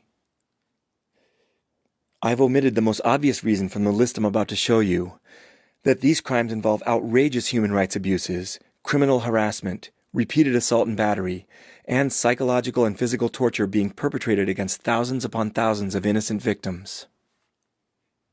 Clearly, this is reason enough for us to be concerned about these crimes, and for law enforcement to take them seriously. After all, it's the sworn duty and the legal obligation of law enforcement to address serious crimes like these, in order to uphold the law and to protect the safety of the tax-paying public. This goes without saying. In addition, most victims of organized stalking and electronic harassment suffer lost work productivity, and for many, their careers are totally ruined by these crimes. These effects obviously have serious negative impacts on the economy for all of us. Organized stalking and electronic harassment can also break up marriages, destabilize families, ruin social support networks, and utterly destroy lives in many related ways. Families are incredibly valuable social units in society, and we should be very concerned about factors that erode these units. I've already shown you the huge cost that suicides impose on society, and we know that organized stalking and electronic harassment are contributing to an increase in suicide rate. The criminal leaders of electronic harassment rings are probably making heaps of money from this high-tech form of intimidation and assault via racketeering activities. Racketeering is bad for the economy, costly for taxpayers, and results in lost revenues for the government. Taxpayers pay the price when victims of organized stalking and electronic harassment with no mental illness are unjustly placed into psychiatric holds, simply for alleging genuine and unimaginably cruel crimes to those charged with protecting citizens from crime. While hospital owners, administrators, and psychiatrists profit from keeping the beds full in psychiatric wards, taxpayers ultimately pay most of the bills, especially in countries with national or provincial health services like the UK and Canada. The unchecked growth of organized stalking and electronic harassment is causing more and more people to lose confidence in the police, other emergency services, healthcare, and government. Ultimately, this lost confidence will contribute to the erosion of the effectiveness of these important institutions and to the destabilization of society. The last three reasons that we should be very concerned about letting criminals and antisocial lunatics perpetrate organized stalking and electronic harassment with impunity are probably the most important of all. When totally unrestrained, as they currently are, these crimes provide a wide-open gateway to the growth of pervasive corruption, which is terrible for the economy and for the rule of law. In fact, the negligent stance of law enforcement and the government toward these crimes effectively represents subversion of the Constitution and the rule of law. Left unchecked, this will lead either to lawlessness and anarchy or to a police state with inevitable civil unrest. Either way, loss of respect for the rule of law will ultimately destroy our country. Finally, allowing criminals of all ages to torment, harm, and torture people with directed energy weapons with no fear whatsoever of accountability is a tacit endorsement of sadistic antisocial behavior and violence. As these behaviors become more entrenched in society and are culturally transmitted to future generations, we can safely predict a large spillover effect into other types of crime and violence. In other words, an inevitable crime pandemic. Having profound cultural inertia, this crime pandemic may take decades to undo unless we start taking decisive action now. I'll wrap up my presentation by commenting on some issues related to the hard road to exposure and justice with respect to these elusive yet highly destructive crimes. First, let's consider the extraordinarily rapid growth of technology in our modern world. Real and imagined technology can be assigned to one of three categories. The internal yellow oval on this diagram represents in-use technology that is widely known by the general public. This category is largely filled with consumer technology, which we use in our everyday lives and see advertised on television and in other mainstream media. There is also a huge amount of real technology in existence that is outside most people's knowledge. This category includes highly specialized technology that is only used and even known by people working in narrow technical fields, such as specialist engineers, scientists, and physicians, as well as the suppliers of equipment for these disciplines. As time goes by, more and more real technology is falling into this orange category, simply because it's too complex for the average, untrained person to understand or even grasp. Long gone are the days when Renaissance individuals had good working knowledge of all technology in existence at the time. Nowadays, no single person has an excellent understanding of all available technology. Of course, this orange category also includes the burgeoning classified tech that's in use by militaries and the intelligence agencies, some of which is likely falling into the hands of organized crime. Any technology that's dreamt up or mentioned culturally, but cannot exist due to the limitations of what's possible, or doesn't yet exist but may someday, falls into a third category, labeled science fiction in this figure. Obviously, the tools used by criminals for their illegal tradecraft often come from the yellow category of in-use technology that's known by the general public. But I think we can safely assume that more and more criminals are using methods and tools from the orange category of tech in use outside the average person's knowledge. The reason is that this kind of technology makes it easier for criminals to get away with their crimes, especially because most police officers lack technical expertise or advanced educations. Along with the victims, perpetrators, and law enforcement, psychiatry is also on the front lines of organized stalking and electronic harassment. It's not as if the victims of these crimes are generally seeking help from psychiatrists. After all, organized stalking and electronic harassment are very serious crimes, first and foremost. Victims know this all too well, since they are on the receiving end of these crimes. Nevertheless, many victims are dragged in front of psychiatrists against their will, simply for making allegations about these very real and very disgusting crimes. Unfortunately, psychiatry is failing in some important ways in relation to the rapid expansion of technology. Psychiatrists are often heavily biased by their own limited knowledge of what constitutes real technology and what should be relegated to science fiction. Aside from knowing about the effects of psychotropic drugs, most psychiatrists do not have substantially more advanced expertise in specialized areas of technology than average people in the general population. Yet, many psychiatrists boast inflated egos, and some get off on an entitled sense of power. While the orange crescent in this figure is quite wide in reality, and growing wider every day, in practice many psychiatrists act as if this category of technology is narrow or non-existent.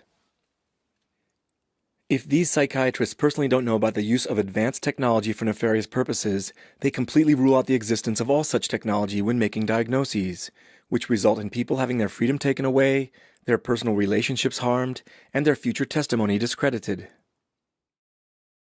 If a person on an involuntary psych hold tells a psychiatrist about harassment and assault by means of advanced technology, which is outside the psychiatrist's knowledge, a diagnosis of delusion is almost inevitable under the flawed psychiatric approach in practice today. This is a very serious problem. This issue must be addressed if we're going to effectively combat organized stalking and electronic harassment, because the flawed diagnostic method of modern psychiatry fuels these crimes and gives the criminals the perfect cover. Currently, psychiatry is unwittingly, or perhaps wittingly in some cases, facilitating this atrocity. Being on the front lines of this issue, there's no excuse for psychiatry not to be one of the first institutions to take constructive, proactive steps with regard to this serious socio-criminal issue. If the current criteria of psychiatric diagnosis cannot distinguish delusion from the outcome of genuine abuse, then what good are those criteria? And what other diagnostic criteria might also be fundamentally flawed in much the same way? I think it's well within the current capabilities of psychiatry to overcome this dilemma by overhauling and modernizing their diagnostic criteria and methods, and by waking up and finally stepping into the 21st century with respect to their understanding of the technologies of psychological harassment and abuse. Even now, an ethical and professional psychiatrist needs to only take a few extra minutes of time to speak with the person in front of them, and to acknowledge that it's not possible to know all criminal methods and nefarious technology in existence in order to make sound diagnoses. Sadly, given how things have been going, it won't be surprising if psychiatry continues to stubbornly refuse to acknowledge organized stalking and electronic harassment, even as many psychiatrists have seen dramatic growth in the allegations of these crimes. If psychiatry's response to this human rights atrocity is recalcitrant or delayed, coming only after an angry public forces reform, the profession's reputation and stature will suffer irreparable harm, if it hasn't done so already. So, psychiatry's role in empowering organized stalking and electronic harassment is one major issue that we need to deal with if we are to effectively combat these crimes. Another key issue is deniability. In fact, deniability is the very essence of what makes directed energy weapons so dangerous to stable, just societies, and why we should all be very concerned about the rapid growth in the use of these weapons in civilian settings. This sinister feature of radio frequency directed energy weapons is well known to just about everyone who has written about, worked on, or thought carefully about these weapons. It's certainly well known to the thousands and thousands of victims of directed energy assaults, including the US and Canadian diplomats who were attacked with energy weapons in Cuba. Deniability is so high with these devices because radio waves are silent and invisible. In addition, little to no durable forensic evidence is left behind when radio frequency directed energy weapons are used to harm or disable targets, human or otherwise. Certainly, the criminals who use these devices profit greatly from this inherent deniability. There's so much intrinsic deniability surrounding these weapons that people who don't want to be bothered by the difficulties of dealing with electronic harassment can flat out deny a problem which they know very well exists. Law enforcement, government institutions charged with protecting public safety, human rights organizations, politicians, psychiatrists, and other physicians all have the option of denying that these weapons are being used to harm people in civilian settings, simply because they would rather not deal with this tricky problem, or because doing so might threaten their careers or profits. This double-sided deniability of directed energy weapons was already clear to Dr. Stephen Metz and Lieutenant Colonel James Kievit of the U.S. Army War College, who wrote an essay in 1994 titled "The Revolution in Military Affairs and Conflict Short of War." In their paper, the authors wrote, quote, "The advantage of directed energy weapons over conventional ones is deniability." Against whom is such deniability aimed? Certainly not the narco-traffickers, who will quickly recognize that interception by the DEA or military planes leads to loss of their aircraft. Instead, deniability must be aimed at the American people, who do not sanction the imprisonment, much less execution of individuals without a trial." Unquote.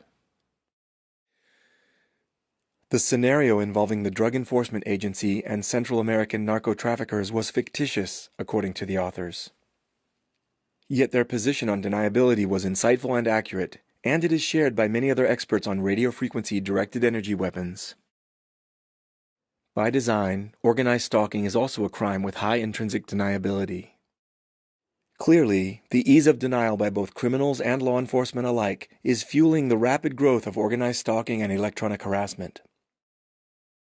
When police officers lacking integrity become aware of the high deniability of directed energy weapons and of the unwritten policies of their departments to not investigate electronic harassment because of that deniability, those corruptible police officers are emboldened to aid and abet the electronic harassment networks in their local communities, no doubt for kickbacks. That's how dangerous the deniability of directed energy weapons is, in addition to the institutionalized inaction of law enforcement when it comes to the crimes of organized stalking and electronic harassment.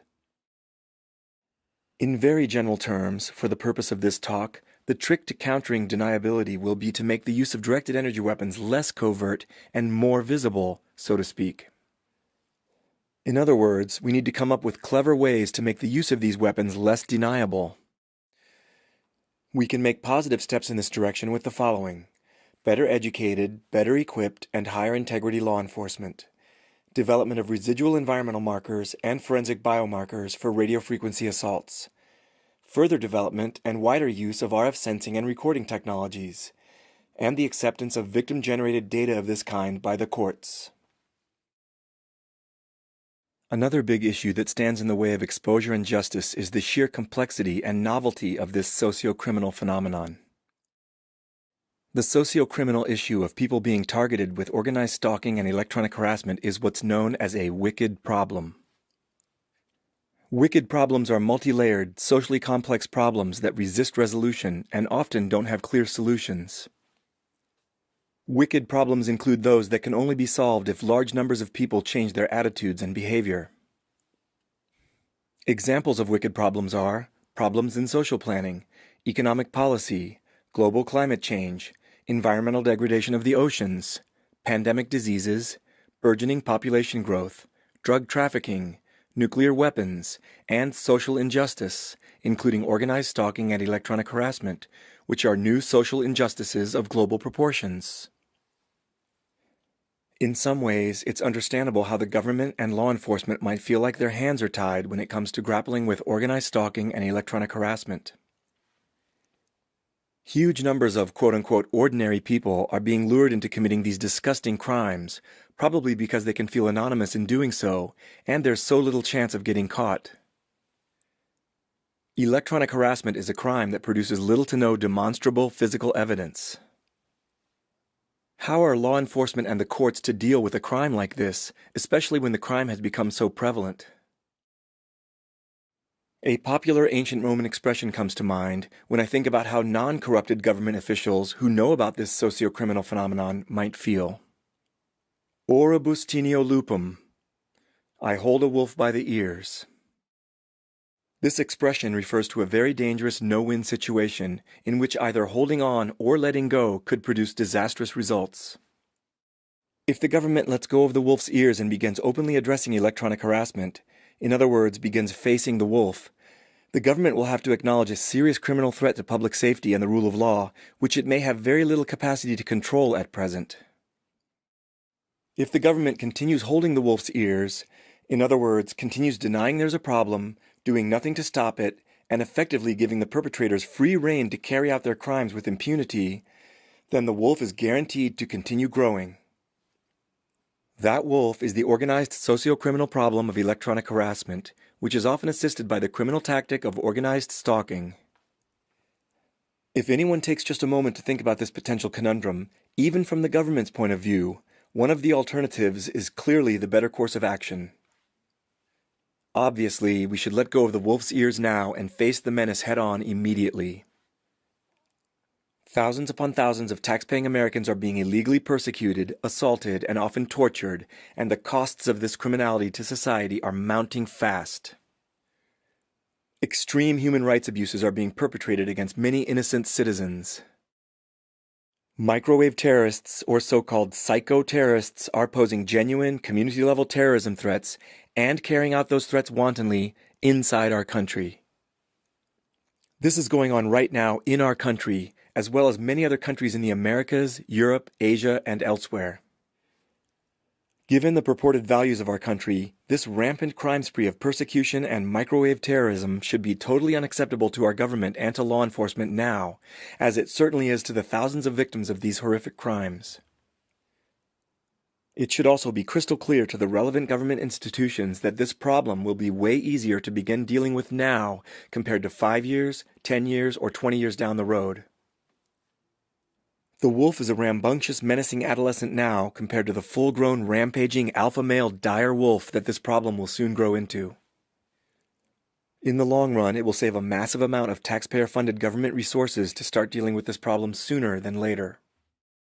The reason is that, as time goes by, those who perpetrate or aid and abet organized stalking and electronic harassment are infiltrating further and further into social and government institutions, including law enforcement, other emergency services, and possibly even healthcare and the courts. As the number of perpetrators inside these institutions grows, they will have more power to corruptly impede investigations into dangerous organized crime groups. In addition, not dealing with the socio-criminal problem now is enculturating more and more young people into the attitudes and methods of community-level microwave terrorism. In actuality, the FBI has the equipment and expertise to begin dealing with this real terrorism threat today. They certainly receive enough taxpayer funding to carry out anti-terrorism law enforcement activities to protect tax-paying Americans from a real threat today. There should be no excuse for inaction on this. Unfortunately for the rule of law, because of the deniability factor of directed energy weapons, government institutions are succumbing to the temptation of completely ignoring or denying this problem, even as many citizens are being tortured with electromagnetic weapons, and some are being incarcerated in psychiatric hospitals when they reach out to law enforcement for help. There is an effective strategy that law enforcement and the Justice Department could begin implementing now, and that strategy is deterrence. It's obvious that organized stalking and electronic harassment will not stop unless the criminal leaders and orchestrating perpetrators know the genuine threat of extreme criminal penalties. The sociopathic perpetrators of these crimes seem to get a huge thrill out of secretly harming others. Many of them even seem addicted to voyeuristically watching others and terrorizing and abusing them through organized stalking and electronic harassment. The perpetrators are emboldened by the institutionalized silence and inaction of law enforcement on these serious criminal issues. The perpetrators simply will not stop unless they face the real threat of exposure and severe legal consequences. The FBI and similar law enforcement agencies around the world have the capability of successfully investigating perpetrators of these sorts of crimes. It certainly gets the attention of the FBI when criminals attempt to build and use potentially lethal, ionizing radiation directed energy weapons, such as Eric J. Fate, pictured above, and Glendon Scott Crawford, below. These men were sentenced to 8 and 30 years, respectively, even though they never acted on their plot to use a homemade weapon modified from an industrial-grade X-ray machine against would-be victims. Although radio-frequency directed energy weapons are much less harmful on a single assault basis, perpetrators of electronic harassment with such devices actually carry out repeated assaults on their victims, day in and day out, sometimes for years on end. The result is a very serious form of psychological and physical no-touch torture with devices that have deleterious effects on the victim's long-term health. From what we've gleaned about the energy attacks in Cuba, these forms of assault can potentially produce permanent hearing loss, traumatic brain injury, and probably other permanently crippling effects as well. Based on the reports of targeted individuals, perpetrators of electronic harassment sometimes carry out potentially deadly attacks. For example, attempting to incapacitate a victim while she or he is driving a motor vehicle. Induced heart attacks and strokes are also possible outcomes of radiofrequency directed energy assaults. The perpetrators of electronic harassment carry out brutally painful and dangerous attacks with complete disregard for the safety, health, and even life of their victims, which include women and men, girls and boys, the elderly and infirm, persons with disabilities, small children, and even pregnant mothers carrying babies. The mentally deranged criminals who carry out electronic harassment are also known to sadistically torture people's pets and farm animals. Animal rights advocates should be outraged about this. The sociopaths at the tops of electronic harassment networks, who are actively ordering, orchestrating, and arming these assaults and terror campaigns today against many victims simultaneously, deserve much more severe punishments than Crawford and Fate, who never carried out their directed energy plot. The criminal leaders and orchestrating perpetrators of electronic harassment deserve life in prison, as well as the forfeiture of their assets for the extreme human rights abuses that they're actually carrying out on a daily basis, with complete disregard for life and the rule of law. The FBI, RCMP, and similar national law enforcement agencies around the world cannot go after all the organized stalking and electronic harassment networks in their respective countries at once. Instead, they should select 1 or 2 of the largest and most dangerous groups of this kind and go after them with the standard techniques used to take down organized crime, including infiltration with undercover agents and the use of confidential informants.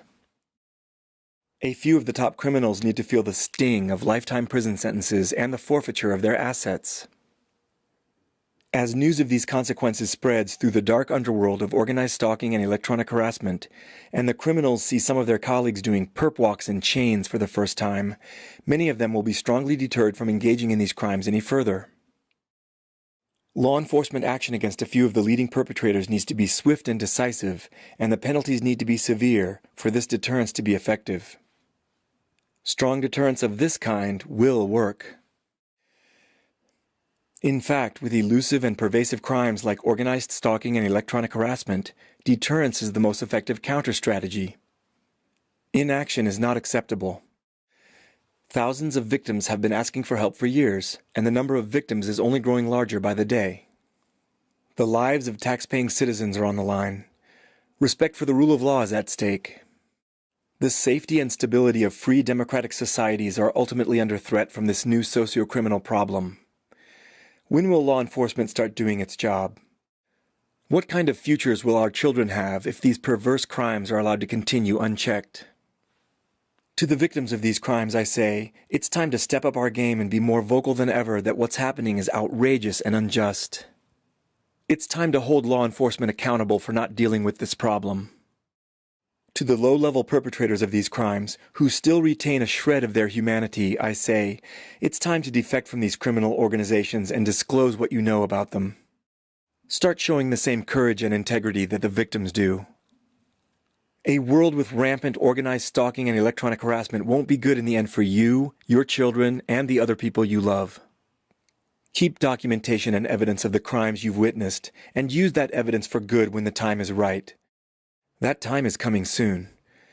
Start doing the right thing and regain your freedom and dignity. For those who were unaware of these crimes, it's time to wake up and start getting concerned about the threats from organized stalking and electronic harassment. These crimes could be unleashed on you at any time. The government and law enforcement have done nothing to stop these crimes, and you should be very concerned about that kind of negligence by the institutions that your tax dollars fund. Victims of organized stalking and electronic harassment have been fighting by themselves thus far. Not only for themselves, but also for the rest of society. It's time to start helping them in this shared battle. We're all in this together, whether you know it yet or not. We all need to fight for the most important human rights issue of the 21st century. Thank you.